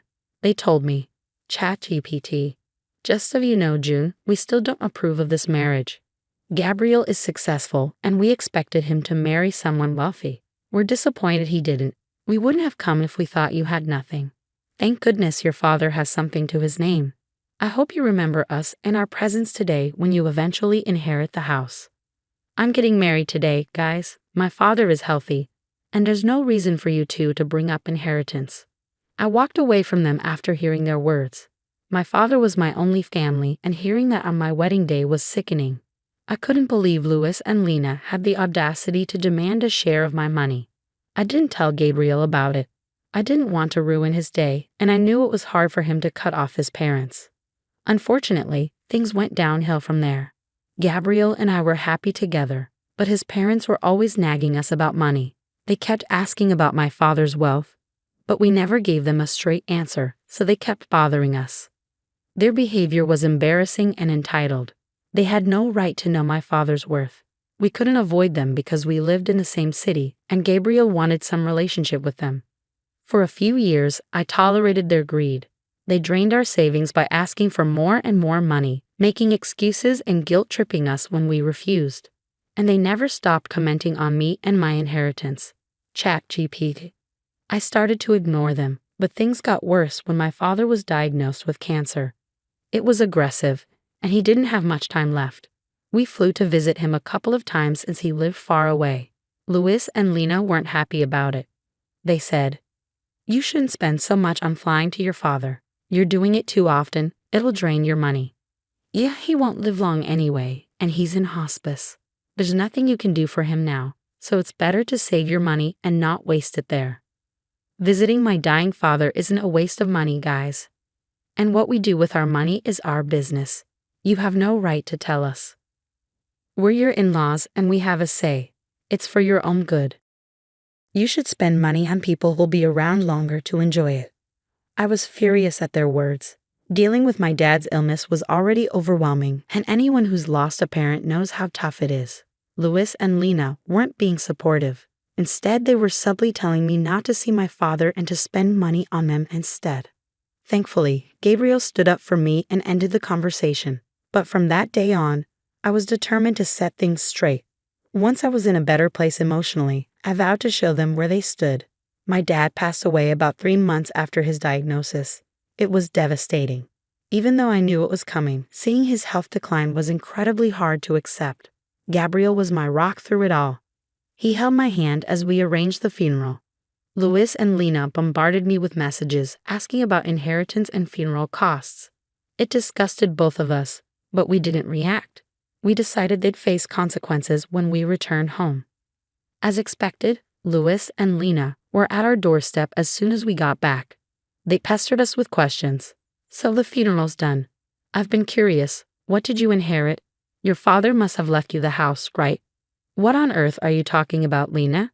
How is my inheritance any of your business? I just came back from my father's funeral, and this is what you're concerned about." "Oh, come on, June. Don't be so sour. Since Gabriel married you, we've been wondering why. I mean, you don't have a fancy job, and you're not exactly a beauty queen. What did he see in you?" "Louis, and I figured it must be about money." "Mom, what's gotten into you? How can you insult me and my wife like that? We got married because we love each other. I've told you this so many times. Please don't bring it up today." "Gabriel, there's no need for the theatrics. We're just asking a question. June can answer, and we'll be satisfied. We wouldn't mind if you married her for money. We'd be happy to know you got a good deal. You're awful parents to accuse your own son of being a gold digger. You two are beyond belief. I can't fathom how someone as amazing as Gabriel ended up with parents like you." ChatGPT. Enough with the small talk, June. Tell us what you got in your inheritance. This is what I've been waiting for. Your father must have left you something. Gabriel mentioned he lived in a big house. You could just tell us now and buy us a house instead. We'd make great use of the money. After all, we're your parents now. Hearing this made my blood boil. I was furious, and Gabriel looked at his parents in disbelief. Even he couldn't believe how greedy and selfish they were. My father hadn't been gone for even a month, and they were already planning to use my inheritance for themselves. They even started calling themselves my new parents. That was the moment I knew I had to act. I had tolerated them for years for Gabriel's sake, but now I needed to show Gabriel their true colors. I replied, actually, my dad didn't own the house when he passed away. I'm sorry to disappoint you. He did own it for a long time, but he had to let it go recently for reasons. What? So your father didn't even own his house anymore?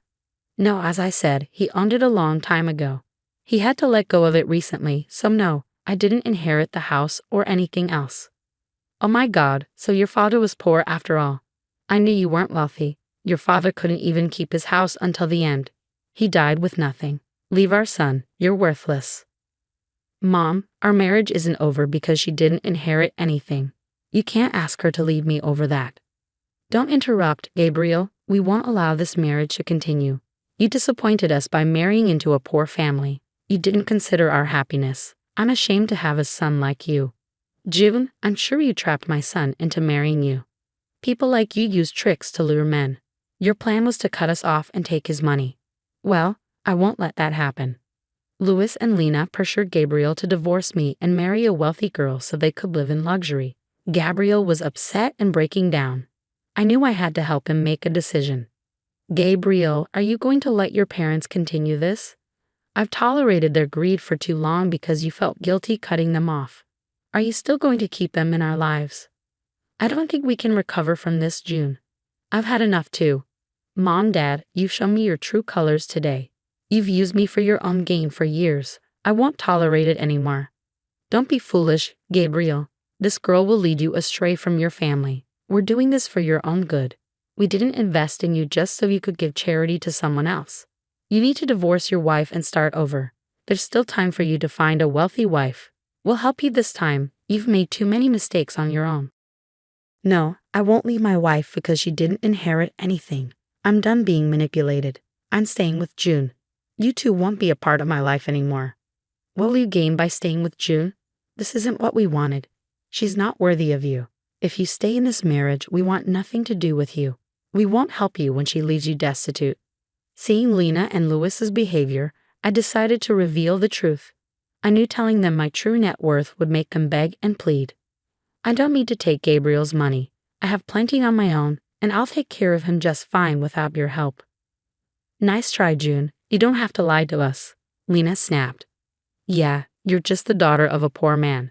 You don't make enough money from your job to support Gabriel, Louis added. Well, actually, I have $50 million in my bank account. And no, I didn't earn it from my job. It's from my father. That's impossible. Your father didn't have anything, Lena scoffed. Don't try to deceive us, June.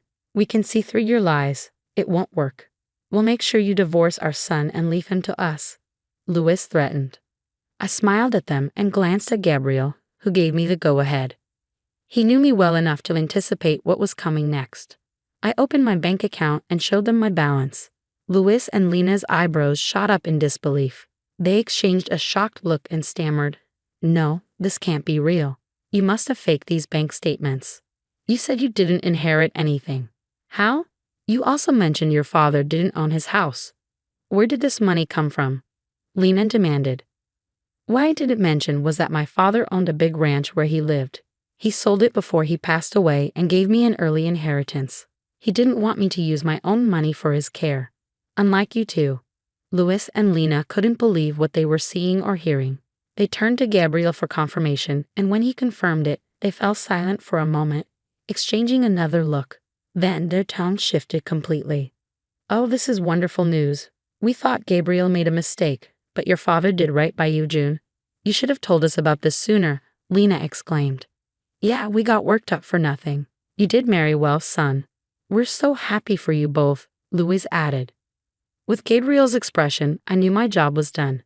He would handle the rest, so I held back my frustration and let him take over. I trusted him to make the right decisions, and he didn't disappoint. Gabriel was furious and unleashed his anger on his parents. How dare you stand here and keep talking to us? You were pushing us to divorce, and now you act like June is family. How could you? We didn't know her net worth back then, Gabriel. She hid the truth from us. How are we supposed to know she's actually rich? Louis pleaded. Yeah, June, we're sorry for assuming the worst. You surprised us. Can we move past this now that you've got an apology? Lena added. No, absolutely not.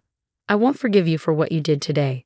I just buried my father, and you didn't let me grieve in peace. I'll never forget or forgive this. It's enough. Since you think so little of me, you don't deserve to be in my life. Get out of my house and don't come back. Starting next month, you're on your own. I won't be helping you financially anymore. You don't deserve it after today. After Gabriel's ultimatum, Louis and Lena went ballistic, begging and pleading for us not to cut them off. But neither Gabriel nor I paid them any mind. Gabriel was so angry that he threatened to call the police if they didn't leave our house. Eventually, they heard the warning and left, but they continued to blow up our phones with calls and texts. We blocked their number and warned them that we would press charges if they didn't stop harassing us. For the next few days, Gabriel handled his family while I focused on grieving for my father. Finally, in a peaceful setting, I could reflect on my childhood memories and remember my father for the good times. He was truly amazing. When he understood I didn't want to move back south, he sold his property so I wouldn't have to worry about it. He even used some of the sale money to pay for hospice, not wanting me to spend my own money on his care. He was a great parent, and I miss him dearly. While Gabriel mourned the loss of his toxic family, he faced guilt from others who didn't understand why he cut ties. However, when he shared the full story, they stopped pressuring him. Now, everyone who knows Louis and Lena is disgusted by their behavior. Despite us blocking their numbers and changing our locks, they persistently try to contact us. We're considering restraining orders if they don't stop soon. Meanwhile, I recently discovered that I'm pregnant. It's bittersweet knowing my father won't be part of my child's life, but Gabriel and I are excited about this unexpected blessing. We're preparing ourselves to welcome our little one into the world with open arms.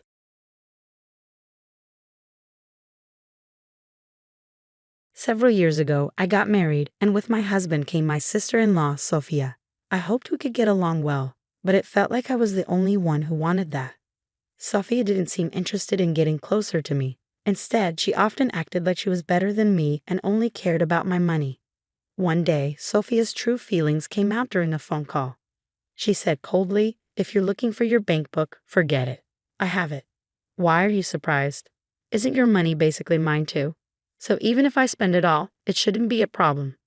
I was frustrated and replied, "My money is mine. It's not yours." She just laughed and said, "Do you really believe that? That's funny." Since that incident, I believed that making peace with Sophia was impossible, and I started thinking of ways to get back at her. When I was ready to put my plan into action, my sister-in-law smugly said, "Once you marry into our family, isn't it natural to think everything you have now belongs to the family?" I was shocked and could only mumble, "That's not true." Actually, I had already bought a new car using the money from the bank account. Instead of withdrawing a large amount at once, which would raise suspicions, I carefully withdrew $3,000 multiple times using an ATM. There was no money left in the account, so Sophia could forget about it. Sophia laughed loudly, clearly feeling victorious. Seeing her in such a good mood, I decided to strike back. "Then I'll give up on the bank book and the money inside it, as you say." "What are you talking about?" she asked, confused. "You told me earlier to forget about the bank book and the money, right?" "Yes, I did. But you're the one who needs to let go. Can you guess why?" "Isn't it obvious? The bank book is in your name. Have you checked whose name is on it?" "Of course it was kept on a shelf in your house, so it must be in your name," Sophia said, sounding irritated. But I didn't back down. Her slip of the tongue was a big advantage for me now. "Sister-in-law, it seems you misunderstood something." Then I started to explain everything slowly and carefully to Sophia. "My name is Emma. Let me take you back to when I married my husband, Lucas. His family runs a metal processing business. His dad is the boss, and his mom handles office work. Lucas works hard as an employee there. It's a pretty big company with many talented people, including Lucas. I really want to support his family's business, but in the midst of all this, I noticed my mother-in-law looking exhausted. I started to wonder if the office workload was overwhelming her. So I decided to ask her directly about her health and how things were going at work. Mom, are you okay? You seem tired. Thank you for asking. Actually, 2 of our office staff recently quit, so I've been handling most of the work by myself, she replied. Wow, that sounds really tough, managing everything alone. I exclaimed, surprised by the workload. As my mother-in-law explained in detail, I learned that the 2 staff members had left because they got married, and finding new people to hire was proving difficult. There also wasn't a clear plan for hiring new staff. So I decided to offer a suggestion. I have experience in administrative work. If there's any way I can help, even a little bit, I'd be happy to support. My mother-in-law's face lit up. That would be incredibly helpful. And don't worry, we'll make sure to compensate you fairly. Thank you so much in advance. After that conversation, I started playing a more active role in my father-in-law's company. My experience in administration came in handy, and my father-in-law was grateful for my help. My husband, Lucas, was always looking out for me. He made sure I wasn't feeling too stressed balancing work and household chores. You only have to help until we hire a new clerk. I don't want you to overwork yourself, Lucas said one day. Thank you, Lucas. But I get along well with your mom, and compared to my previous job, the environment here is much better. So I don't plan on quitting anytime soon, I replied. Lucas respected my decision. Then, one day, my mother-in-law suddenly exclaimed, "Oh, I completely forgot to go to the post office." That's worrying. Would you like me to go for you? I offered kindly, and a smile brightened her face. No need, Emma. I was planning to do some shopping anyway, so I'll go, she said, rushing off. In the short time she was gone, it felt almost planned when my sister-in-law showed up at the office. Hey, Emma, long time no see. Sophia's voice sounded friendly. Sophia, did you need something? Actually, I was just passing by and thought I'd say hi, Sophia said with a sweet smile. I've heard rumors that she's currently working in a restaurant since she doesn't have a full-time job. But I didn't know the details about her current situation. As I was considering asking Sophia about it, she suddenly turned to me. Emma, I'm curious. Are you getting paid for working here? Yes, I do get paid for the administrative work I do, but it's not a lot. I initially wanted to help out without any payment, considering my role in the family. However, my father-in-law suggested that officially hiring me and paying a salary would be better for tax and management reasons, so I went along with it. But the salary I receive is just the minimum for someone new in an admin role, so it's not much. I wasn't sure how much Sophia knew about my salary, but from her attitude, it seemed like she was expecting something. In that case, could you share some of it with me? Sophia asked. Surprised, I asked, do you mean borrow money? That's not what I meant. I want you to give me part of your salary, Sophia demanded. Give you part of my salary? I don't understand. Why would I do that? I replied, trying to understand her intentions. Don't make me repeat myself. Just give it to me now, Sophia insisted, her expression turning serious as she approached me. Then she noticed a small safe on the table. It's in there, isn't it? She asked, reaching for the safe. Panicked, I blurted out, wait, that contains important funds for the company. Company funds? But this is our father's company, right? So technically, that money belongs to him. There shouldn't be a problem with me borrowing some of it, Sophia argued back. But that wasn't the point. I tried to stop her, but Sophia was determined. In the end, she forced open the safe and took out some bills. I'll be taking this, she said. Give it back. How will I explain this to everyone? I pleaded. That's your problem. You'll figure it out. Goodbye, Sophia said, whistling as she left. I stood there in shock, watching her go. I wasn't sure how much she took, but it didn't seem like a lot. I needed to check what was left. I looked at the ledger and then checked the safe. I was short $170. Sophia had taken 2 $50 bills and 3 $10 bills. My heart raced as I checked my wallet, but there were only a few $5 bills. This isn't nearly enough. What do I do? I felt frustrated and desperate. I thought about telling my mother-in-law the truth, but I hesitated because of the potential backlash from Sophia. Fear of revenge stopped me from confessing. With no solutions in sight, my mother-in-law returned from shopping. I'm back, Emma. You look upset.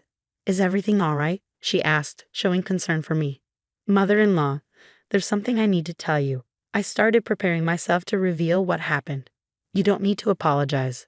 Sophia has caused trouble before. Dealing with her has been tough. I'm sorry she put you through this. I'd appreciate it if the money Sophia took could be deducted from my salary, I said. Don't worry about it. I'll handle it as her mother, but I have a small request for you. She asked me to record Sophia's voice next time she came to the office. The method was simple. Use a smartphone or digital recorder to capture the atmosphere and conversation. But why do we need to record her? I asked. Sophia is an adult now. I believe she needs to face proper consequences for what she did. My mother-in-law said. Indeed, that's true. But to make sure she doesn't repeat her mistakes, we need to show her the significance and impact of her actions. I agreed. After our conversation, I decided to always wear a voice recorder. A week later, while my mother-in-law was out, Sophia showed up at the office again. Hey, how's it going, Emma? She greeted me. Why are you here again? I asked nervously, discreetly starting the voice recorder. I'm a bit short on cash right now, so I thought I'd borrow some from you, she said.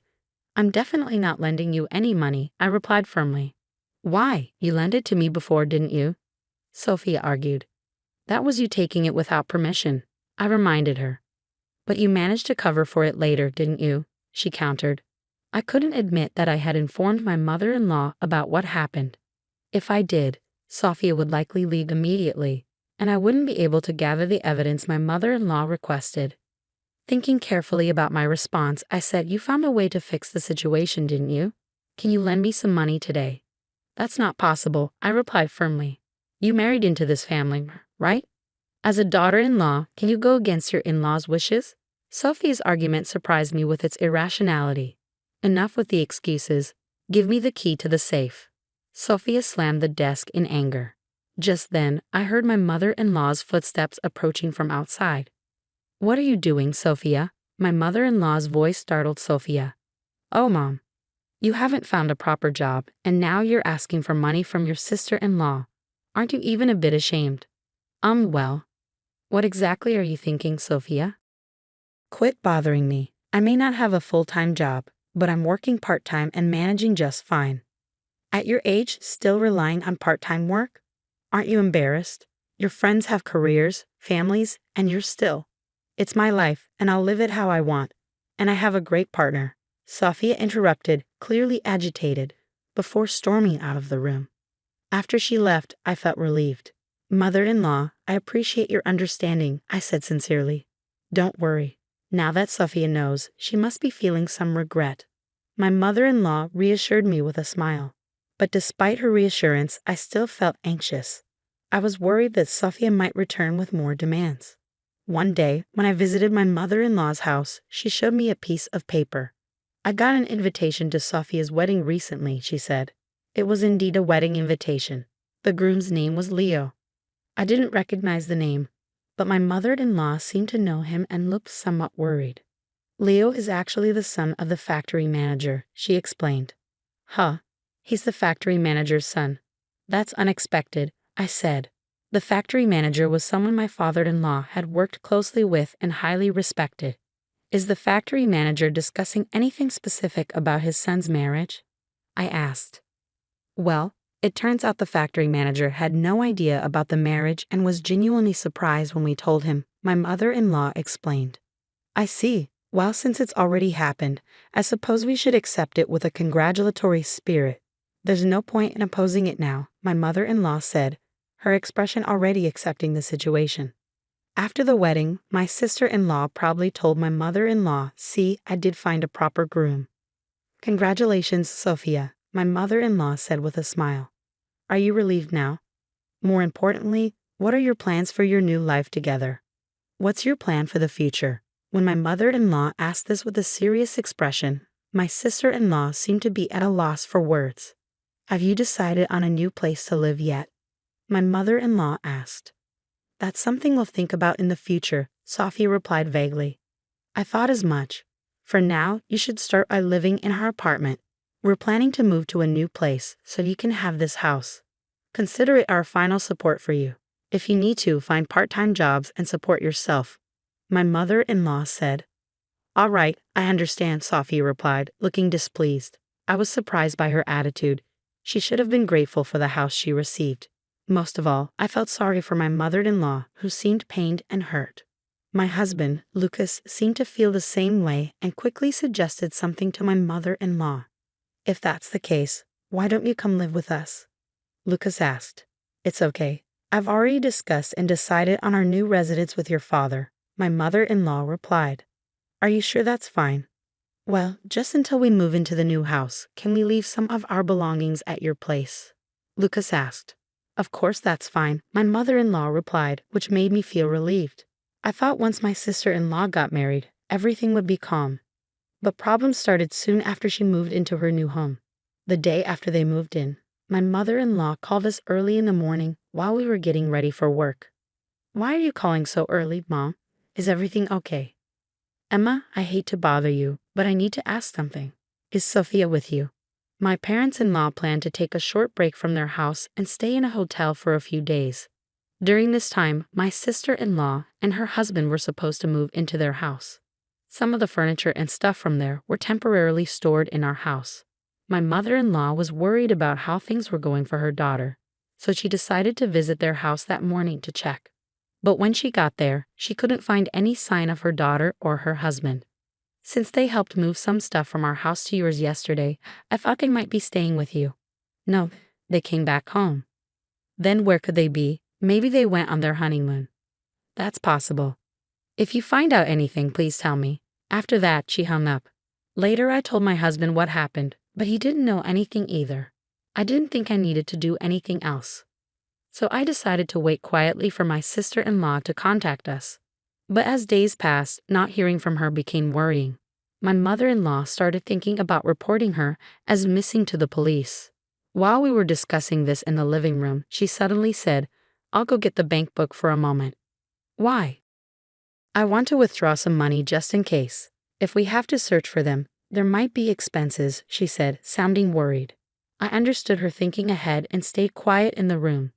Suddenly, I heard her shocked voice from the next room. What? I can't find the bank book. My husband Lucas and I rushed to the adjacent room.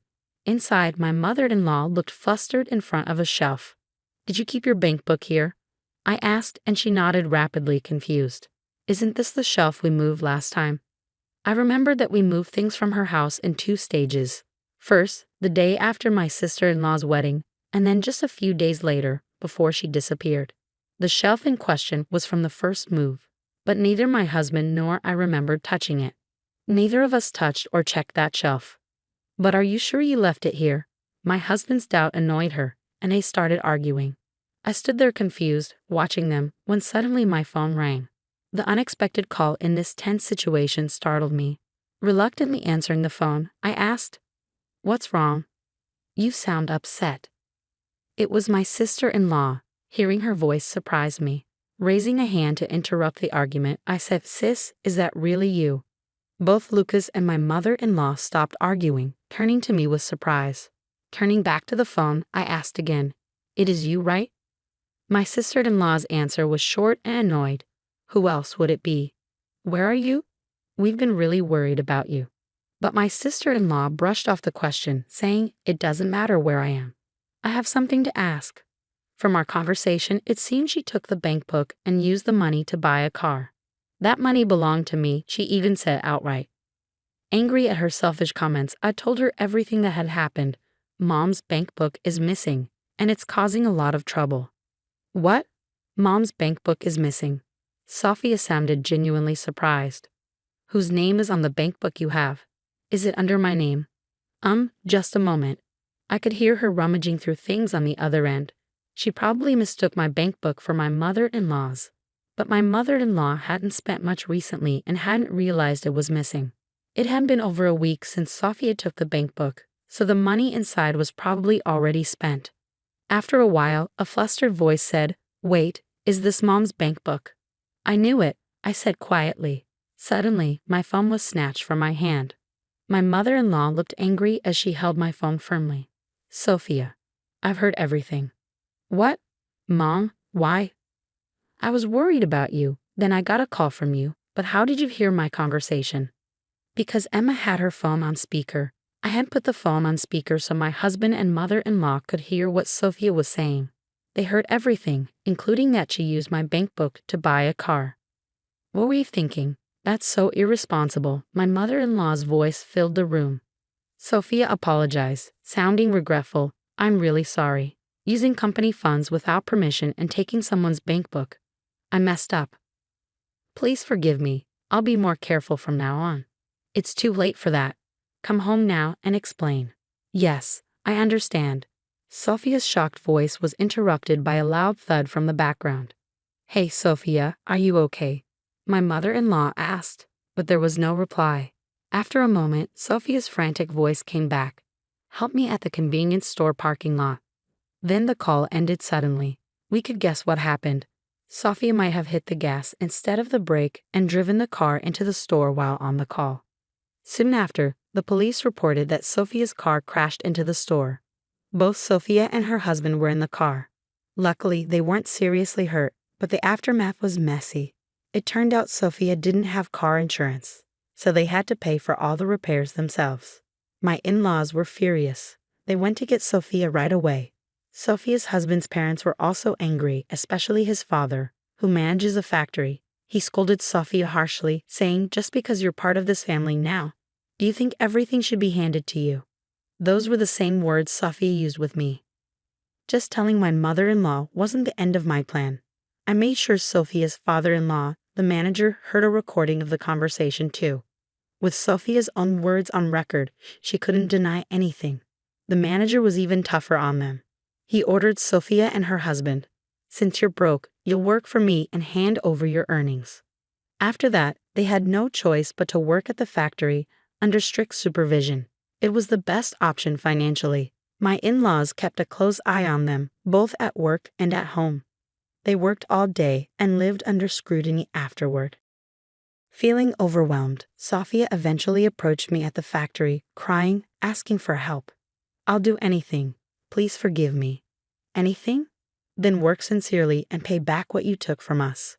Seeing Sophia so desperate, breaking down in front of me, was unexpected. Her state showed how worn out she was mentally. It's a moment I won't forget. Part of me thought, you deserve this, but seeing her like that, I felt a twinge of sympathy, but she brought it on herself. Changing the subject, my life took a big turn shortly after. I decided to quit my job. I heard they were hiring new staff, and I found out I was pregnant. I want to focus on my new life with my baby and make sure I get enough rest.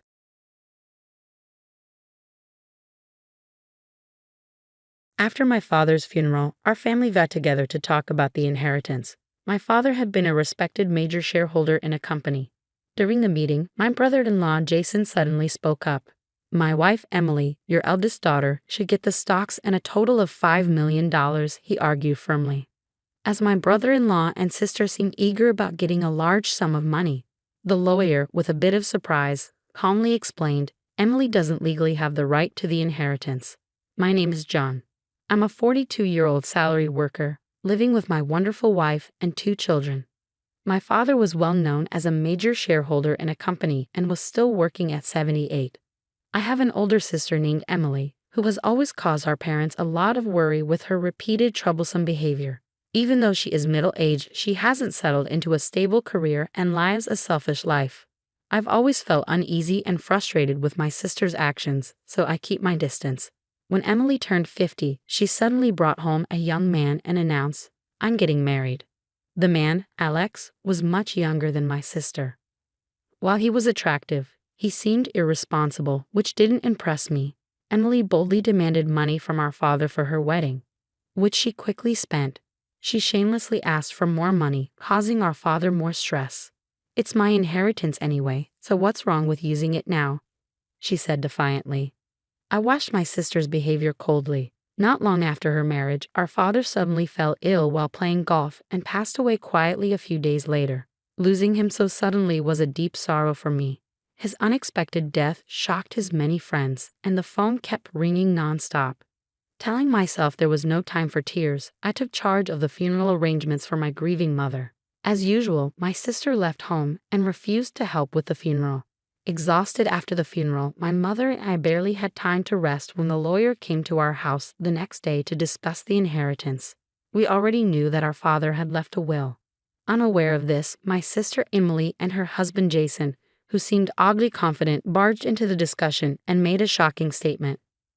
Jason, looking triumphant, said, "The stocks and the $5 million inheritance will go to my wife, your eldest daughter, so don't think about using it as you please," he boasted confidently.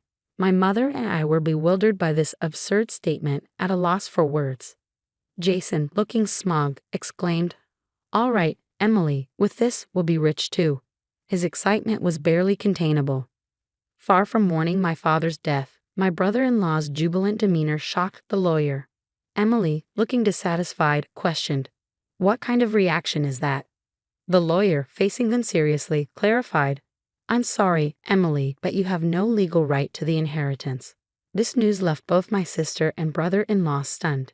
Emily, visibly angry, raised her voice. "That can't be true. Emily is the eldest daughter, after all," Jason said, revealing his high hopes for the inheritance, a clear hint of greed in his eyes. "Were you not aware? Emily is not the biological daughter of the deceased." Upon hearing this, Emily's face changed dramatically, and she turned to our mother with a questioning gaze. "Mom?" At that moment, my mother looked conflicted, as if she couldn't find the right words to say. I had always known that Emily wasn't biologically related to our father, but it seemed she was completely unaware of this fact. Confused, Emily began to shake our mother's shoulders, pleading in a desperate voice, "Mom, what does this mean?" Unperturbed by the shaking, my mother calmly yet firmly replied, "Emily, you are the daughter of my previous husband." As she quietly disclosed the significant fact, Emily, who had always tormented me by saying, "Dad loves me the most," now wore a face of utter disbelief. Suddenly, Jason interjected, "But if there was an adoption, she would have rights to the inheritance, right?" "That's correct, isn't it, Emily?" he asked, seeking confirmation from my sister. "Yes, that should be the case," Emily replied. However, in front of Emily, our mother slowly shook her head. "No, Emily, we never went through an adoption," my mother stated quietly. At her words, both my sister and brother-in-law once again wore faces of shock. Emily, shaking with anger, cried out, "How could this be? I am the oldest daughter of this family, and Dad even said so." Emily yelled at me, filled with anger. Her voice shaking, she continued, "Why do you get to control all of our family's money?" Her words made me furious, and I quickly shot back, "Have you ever thought about how much you made Dad spend? Do you still have something to say?" I said angrily, "Shut up. I'm the daughter of this house. I have every right to the money." "Spending money on a daughter is what parents are supposed to do," she insisted. I was shocked and let out a deep sigh. Normally, spending money on a daughter isn't wrong. But the problem was how much my sister made Dad spend on her debts and other expenses. Then the lawyer, who had been quietly watching, finally spoke up. "How about we let Emily see the will too?" "A will? What are you talking about?" "I don't know anything about a will," Emily responded, confused. Emily's ignorance about the will was her own fault. Dad wanted to discuss the will with the whole family and had asked everyone to be there when it was written. But she ignored this and went out to do other things. When I mentioned this, Jason couldn't hide his anger and glared at Emily. "Why did you do that, Emily? It was important." "So what will you all do?" At this question, my sister and brother-in-law looked at each other and agreed to hear the will. The lawyer then read aloud Dad's will, which clearly named my mother and me as the only inheritors of the entire estate. The will also explained why Emily was not legally adopted. It seemed Dad had originally wanted to accept Emily as a formal family member, but the will detailed his disappointment in her mean actions towards me since childhood and her increasing wastefulness as she grew older. No way. Emily was shocked and speechless. Faced with the reality of having no inheritance rights, she seemed unable to recover from the shock. "What does this mean, Emily? Were you deceiving me, making me believe we'd become rich?" Jason demanded. My mother and sister were stunned, but I wasn't surprised. Jason's dishonest behavior regarding money had always been obvious. He might have married Emily just for her money. "Emily, come back here until you have money." "Wait, Jason, don't be so cruel. I believed we'd be rich together. I'm so disappointed in you," Emily pleaded. Jason roughly pushed past Emily and left the room. Left behind, Emily glared at us with a face full of anger. "Mom, why didn't you adopt me?" she demanded. My mother, struggling to find words, managed to say, "Well, That is why. Why does mom get the inheritance? I should have rights too. It's unfair because of mom's lack of action. Don't you think it's terrible? Emily cried. My mother quietly murmured, Emily, it's unfair. Too cruel. Emily's cries, with her hair disheveled, were intense enough to scare anyone. But the lawyer remained calm, as if it were a normal day. Why do you get everything? Why nothing for me? Emily demanded. Because I'm Dad's biological child, I said. As soon as I said that, Emily, in a fit of rage, reached out to hit me. It would have been better if you never existed, she screamed. I thought that even if I hadn't been there, Dad would have made the same decision because of Emily's behavior. But before I could argue back, the lawyer quietly intervened. Emily, please refrain from such actions. Otherwise, I will have to contact the police, he warned her gently. Emily, startled by the mention of the police, calmed down. With a history of minor crimes like shoplifting, she was sensitive to the mention of the authorities. My mother, holding back tears, tried to speak again, but Emily clicked her tongue in frustration and left the room. About 6 months later, the inheritance process was smoothly completed. Emily and Jason initially resisted strongly, but the lawyer's skillful handling left them little room to interfere. Eventually, my mother did give Emily a small amount of money, but it wasn't my place to comment on it. Frustratingly, Emily and Jason then disappeared without a trace. Their blatant greed left our relatives shocked and disappointed. One day, my wife suggested we take my mother and daughter out for a pleasant meal. Since losing Dad, my mother had been down, but spending time with her beloved granddaughter brightened her up. Mom, why don't you come and live with us? I proposed to my mother, but she hesitated. Well, Emily might come by occasionally.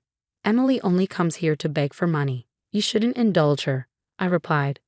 My mother's hesitation was understandable. Despite her issues, Emily was her irreplaceable daughter. If we went to our family home, there was a chance Emily would cause trouble again. Understanding these concerns, I gave my mother some time to think as I drove her home. Surprisingly, there were lights on at the usually empty house. Thinking Emily might have returned, I parked the car cautiously in the garage. We got out of the car and started walking towards the entrance. Suddenly, a car rushed towards us. Watch out, my daughter, who was leading the way, yelled instinctively. I threw myself to protect my wife, barely avoiding the car. Ouch, I groaned in pain. Fortunately, the car only grazed me, but I was thrown against a flower bed. The car eventually crashed into the garage entrance and came to a stop. My wife, with a worried expression, asked, "Are you okay?" Dad, my mother trembled at the entrance, unable to speak due to surprise and concern. The situation was chaotic. I was rushed to the hospital by ambulance and ended up staying overnight. It turned out Jason was the one who caused the accident. He told the police he mistook the brake for the accelerator, but I wasn't convinced. During this time, Emily visited the hospital with my mother. While my mother was tending to flowers, Emily looked at me and said, "You're surprisingly tough, aren't you?" she muttered, seemingly disappointed. I thought to myself, just as I suspected, and provocatively responded, "If I had died in the accident, Mom would have inherited everything." Disappointed at my words, Emily clearly looked uneasy. "I know what you were expecting," I continued as Emily averted her eyes, looking down. "But you see, Mom intends to renounce her inheritance, so your hopes won't come to fruition." As I said this, Emily stared back at me in astonishment. It seemed unbelievable to her that someone would willingly give up what they could receive. "I have a wife and kids, so Mom says the inheritance should go to them. That's what a parent should do," I explained. "But Emily started to object, her words trailing off. "I've made a will up early, following Dad's example. Unfortunately, the inheritance that I should have will no longer go to Mom." At these words, Emily shivered, unable to hide her agitation.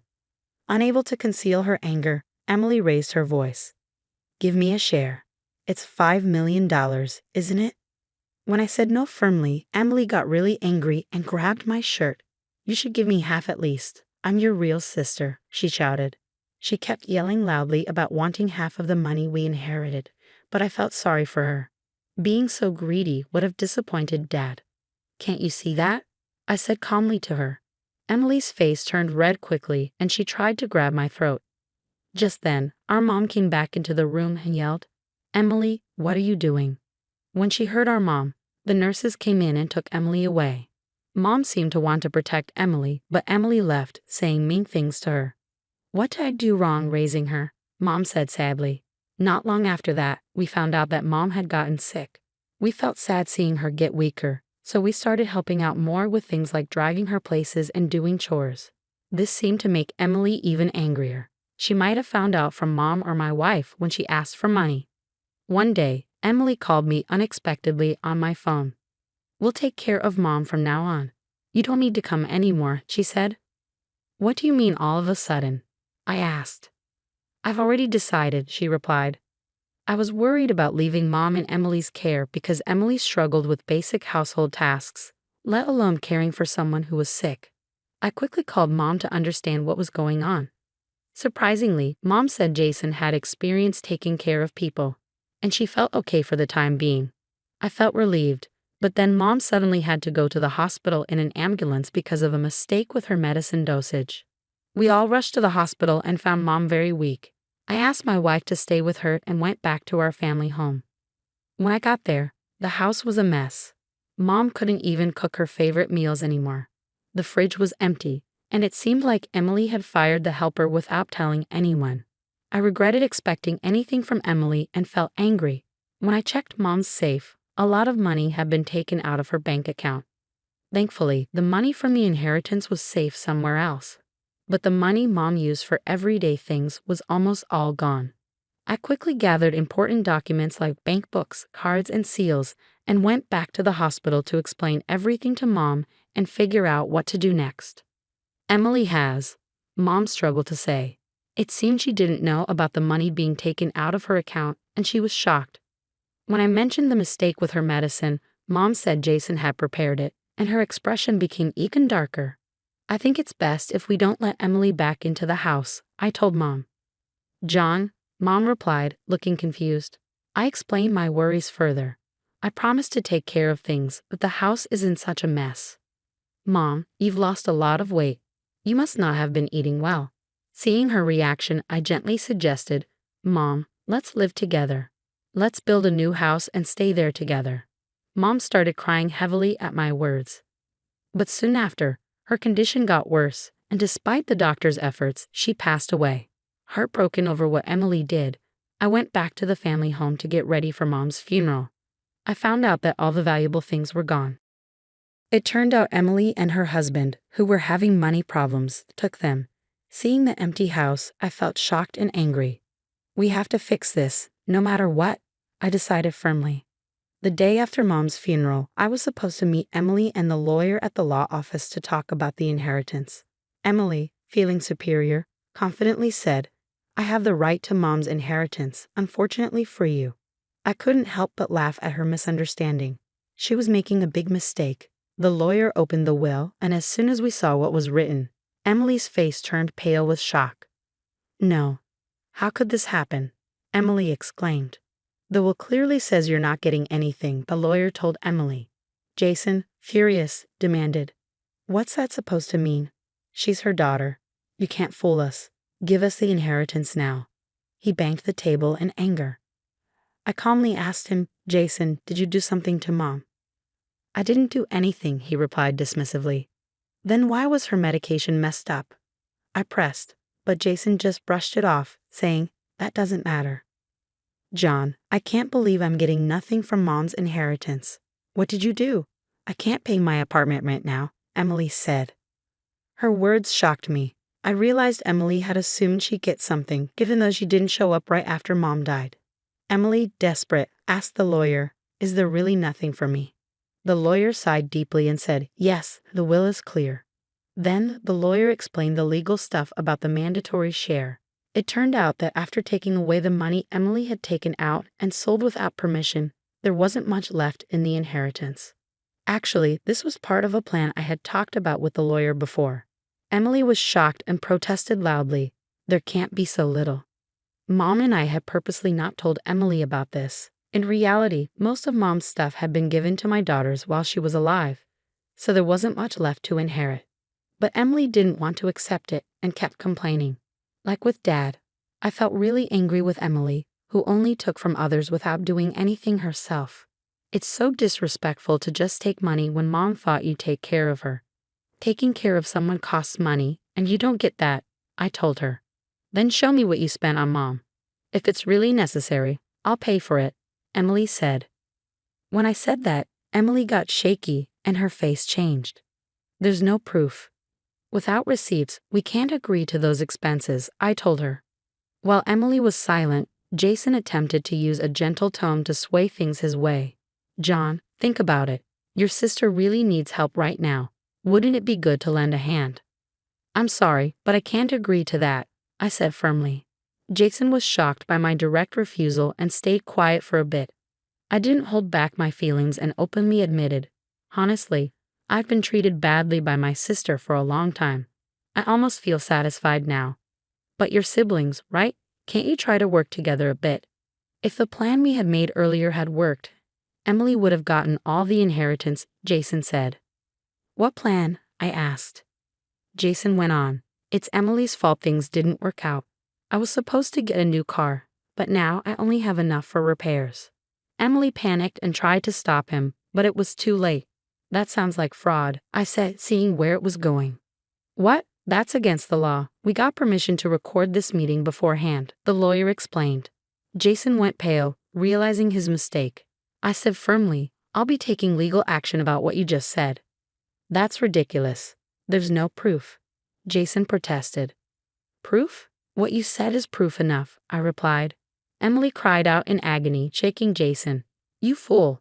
What do we do now? This is all your fault. As a result, Jason faced legal consequences, and his past wrongdoings came to light, leading to his arrest. Although Emily seemed to be involved too, she struggled to pay her apartment rent. When she asked relatives for help, they all said no. Meanwhile, I kept working steadily, not letting the situation affect me, and looked forward to small joys like stock dividends.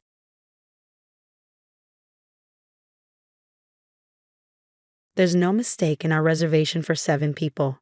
I'd appreciate if you could prepare a separate seat for this lady who isn't included in the count. Elizabeth, my husband's mom, often made bold requests, teasing me. But today might be different because I know a secret she's hiding, and I plan to reveal it at our family gathering. I'm Natalie, 28 years old, and I work as a chef. I met my husband George at the restaurant where I work. He runs a long-standing electronics store in the city, passed down through his family. Sadly, his father, who ran the store before him, passed away last year. I grew up in a family passionate about cooking. My parents and brother are all culinary professionals. Surrounded by this environment, I learned a lot about cooking from a young age.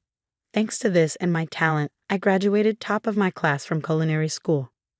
I used to be confident in my cooking skills, but marrying George made me doubt myself. We ended up living with his mom, Elizabeth, after his dad passed away. George wanted to take care of her, so we agreed to live together. I hoped for some time alone with George after our wedding, but living with his parents changed that plan. I knew he might eventually live with them, but not right after getting married. Maybe he didn't want to upset me by mentioning it earlier. Living with Elizabeth wasn't as bad as I thought. She was kind and helped with chores. She even bought me treats from my favorite bakery. But there was one issue. Her cooking was too salty for my taste. She prepared our meals, but they were always too salty. I knew Elizabeth was from the northern region, so I assumed her love for salty food might be typical there. I'd read in magazines and seen on TV that northerners often prefer saltier tastes. However, I knew it wasn't true for everyone, like my colleague at work who's also from the north but likes lighter flavors. Elizabeth's cooking didn't match what I expected. Her dishes were much saltier than what I'd heard or what my colleague liked. Her stew, for example, had such a strong sauce that it overpowered the natural colors of the ingredients. It felt like eating pure sauce sometimes. Elizabeth would encourage me to eat more, saying that if the food wasn't flavorful enough, it wouldn't be satisfying. I'd often wonder if this was the standard taste. Once my husband mentioned that the dish seemed lighter than usual, and Elizabeth said she adjusted it to my liking. But even then, I found it too salty. I couldn't help but think, this is considered light. I was shocked by what happened next. Eating Elizabeth's heavily seasoned food every day seemed to dull my taste buds. I started doubting my ability to taste properly, especially when cooking at work. Luckily, the head chef did the final taste checks, so it didn't affect the dishes much. but it worried me a lot. To deal with Elizabeth's cooking, I started making my own breakfast before she woke up. It helped me keep up at work, but it made her cold towards me. She started ignoring me when I greeted her in the morning. One evening, I asked her opinion on a dish I'd worked hard on. She questioned if I'd seasoned it right, saying cooking basics were important. She added more sauce, saying it needed more flavor. It made me feel like she thought I was being arrogant about my cooking skills. But I was just worried about health issues. I couldn't shake the feeling that there was a reason behind Elizabeth's sudden change in behavior. My husband has two older sisters who welcomed me warmly into their families from the start of our marriage. They even offered to help if I ever had any problems with their mother. Their support made me feel valued even though we were just getting to know each other. Their husbands were also friendly, which added to the family's warmth. Especially Emily, who has a delightful 5-year-old daughter. We were preparing for her big birthday celebration, and I happily agreed to help with the food. The table was filled with a variety of dishes, each colorful and inviting. Emily praised the spaghetti I made, saying her daughter loved it. Her appreciation made me really happy. She even thanked me for the delicious spaghetti with sparkling eyes. Emily also shared a stew she made, which she was a bit shy about. She encouraged everyone to try it, especially her daughter. Emily's daughter frowned and refused the spicy stew, saying it made her mouth burn. She asked for more water after trying a bit, but her glass emptied quickly. Then she commented that her mom's cooking was usually heavy on seasoning, and today's was even more so. Her mom got angry and stormed off, ending the party abruptly. I regretted offering to help with the cooking, especially since Emily's daughter's comment seemed to upset her mom. It felt unfair for our efforts to be criticized like that. That night, I wanted to apologize to Emily, but I couldn't find the courage. When I finally did, she responded coldly, telling me not to act superior because it wasn't my house. Her response was sharper than I expected.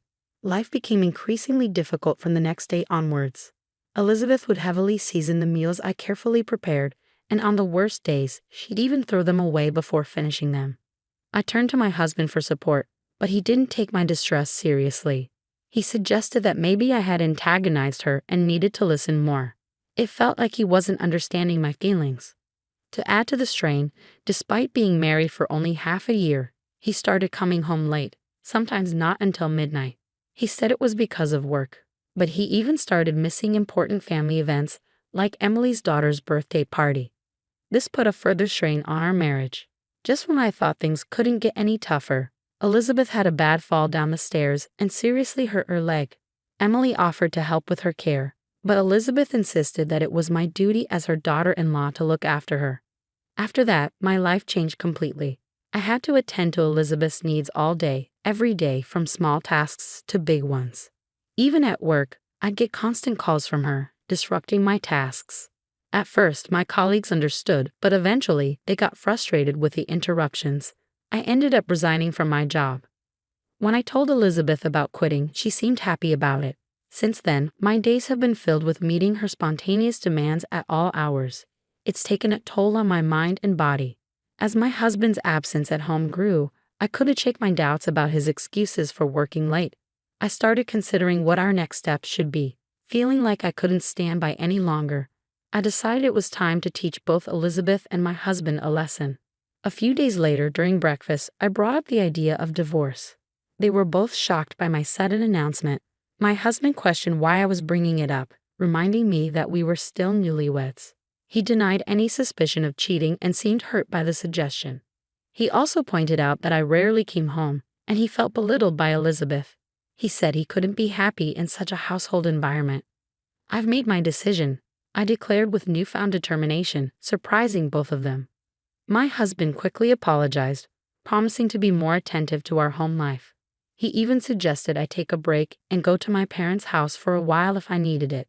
However, he asked if I could still help Elizabeth due to her leg injury. His apology caught me off guard, but I sensed a hint of resentment in his tone.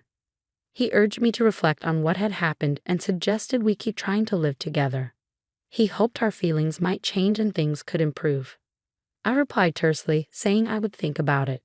Their smug smiles revealed their shared bond as family. The atmosphere at home improved briefly with my husband coming home earlier, but it didn't last. He started staying out late again, and Elizabeth returned to her cold behavior. Despite her injury, she frequently left the house. When I questioned her actions, I uncovered a shocking truth. My phone rang incessantly one day, with calls from my husband and Elizabeth. They demanded to know why I had left Elizabeth alone. I explained that I was at my parents' house, as we had agreed it would be temporary. But something had gone wrong. Amidst the commotion, I heard Elizabeth's voice in the background. "I won't go back to that house. From now on, all communication should go through lawyers," I stated calmly before hanging up. For the next few days, I enjoyed the peace of my parents' home. They cooked my favorite meals, and I felt grateful for each one. In return, I cooked for them, and when my mother praised my cooking, tears of happiness filled my eyes. During this peaceful time, I got an unexpected message from someone I didn't want to hear from, Elizabeth. She apologized for her past actions and invited me to her upcoming birthday party. I didn't want to go, but the party was at a renowned restaurant, a rare luxury. I decided to attend and convey my intentions. Elizabeth was happier than I expected and shared the details. The day of the party arrived, and the venue was an upscale restaurant near the station. It had become popular among food enthusiasts because of a new chef trained in France. His dishes were acclaimed as authentically French, earning rave reviews from gourmets in the city. Upon arriving at the main entrance of the restaurant, I observed George and Elizabeth awaiting my arrival with what appeared to be a smug expression. The attendees of the party included Emily, her husband, and her children, constituting a small gathering of 8 individuals. Notably, the topic of divorce had not been disclosed to the attendees at this juncture. Shortly thereafter, Elizabeth approached the restaurant staff and requested confirmation of the reservation, which was indicated for 7 individuals. She subsequently requested a separate seat for me, indicating an implicit acknowledgement of my presence. As we settled into our seats and began dining, Elizabeth's comment about the spaghetti tasting like mine warmed my heart. Then, George mentioned how the restaurant's dishes had improved since the new chef arrived, especially recommending a forthcoming meat dish. As we eagerly awaited the arrival of the anticipated meat dish, delicious-smelling plates kept arriving at Emily's table. However, George and Elizabeth hadn't received anything yet. Elizabeth's frustration became apparent as she loudly questioned why their food was taking so long, drawing glances from nearby diners. The waiter apologized, explaining that the chef was preparing something special for them, which was why it was taking longer. He asked for their patience a little longer. Despite Elizabeth's annoyance, there was a flicker of satisfaction on her face, knowing they were receiving special treatment. Soon, footsteps from the kitchen caught their attention. Their expressions froze in surprise as I emerged, dressed in a chef's hat and apron. "Natalie, why are you dressed like that?" Elizabeth questioned, while Emily and her husband seemed to enjoy the surprise. I smiled gently and placed the specially arranged dishes before them. "I've prepared a special menu just for the 2 of you," I announced as I placed the dishes before Elizabeth and George. Elizabeth's plate held a beautiful black lump adorned with a rich sauce, which I further enhanced with a topping. Seeing Elizabeth's surprised expression brought me satisfaction. For George, I presented a dish adorned with various delicacies, each shining brightly. I also provided a special sauce for him to try. Emily's daughter laughed cheerfully, appearing surprised yet intrigued by the unique service. However, George and Elizabeth reacted with anger. "This is unbelievable. I've never seen such inappropriate service. Call the manager," George demanded. I calmly replied, "I'm the person in charge here. Is there a problem?" Elizabeth joined in, accusing me of allowing disrespectful service and threatening to sue. "Feel free, but we're also considering legal action for the disruption you've caused," I responded firmly. "How dare you?" Elizabeth exclaimed in disbelief. It turned out that they were frequent visitors to the restaurant and were known for their demanding behavior and constant complaints. The staff had already viewed them as problematic customers until now. "Considering our familiar relationship, we've treated you with leniency. But now that Natalie has chosen to distance herself from you too, we will treat you impartially. Is that okay, Natalie?" the person in charge, who turned out to be my brother Peter, asked me. "Of course," I replied. Peter, Elizabeth, and George were utterly stunned to realize that the person in charge of the renowned restaurant was my brother. In reality, the restaurant's success was a result of Peter's diligent management and hard work. They had not been informed of this fact. Despite not attending our wedding due to work commitments, Peter had sent a generous gift. He had never spoken with Elizabeth or George before, but he remembered their faces from pictures he had received from family gatherings he couldn't attend. I couldn't go to the wedding, so I wanted to say hi when you came to visit, but every time you guys seemed too busy with your friends, Elizabeth told George and Emily. They looked surprised. We didn't know. Can you tell us more?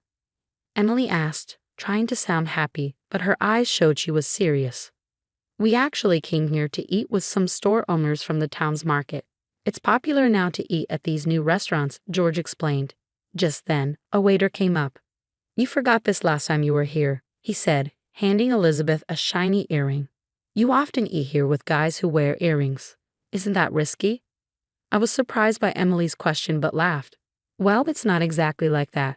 He's secretly dating a woman who works at the flower shop across the street. George looked shocked. How did you find out?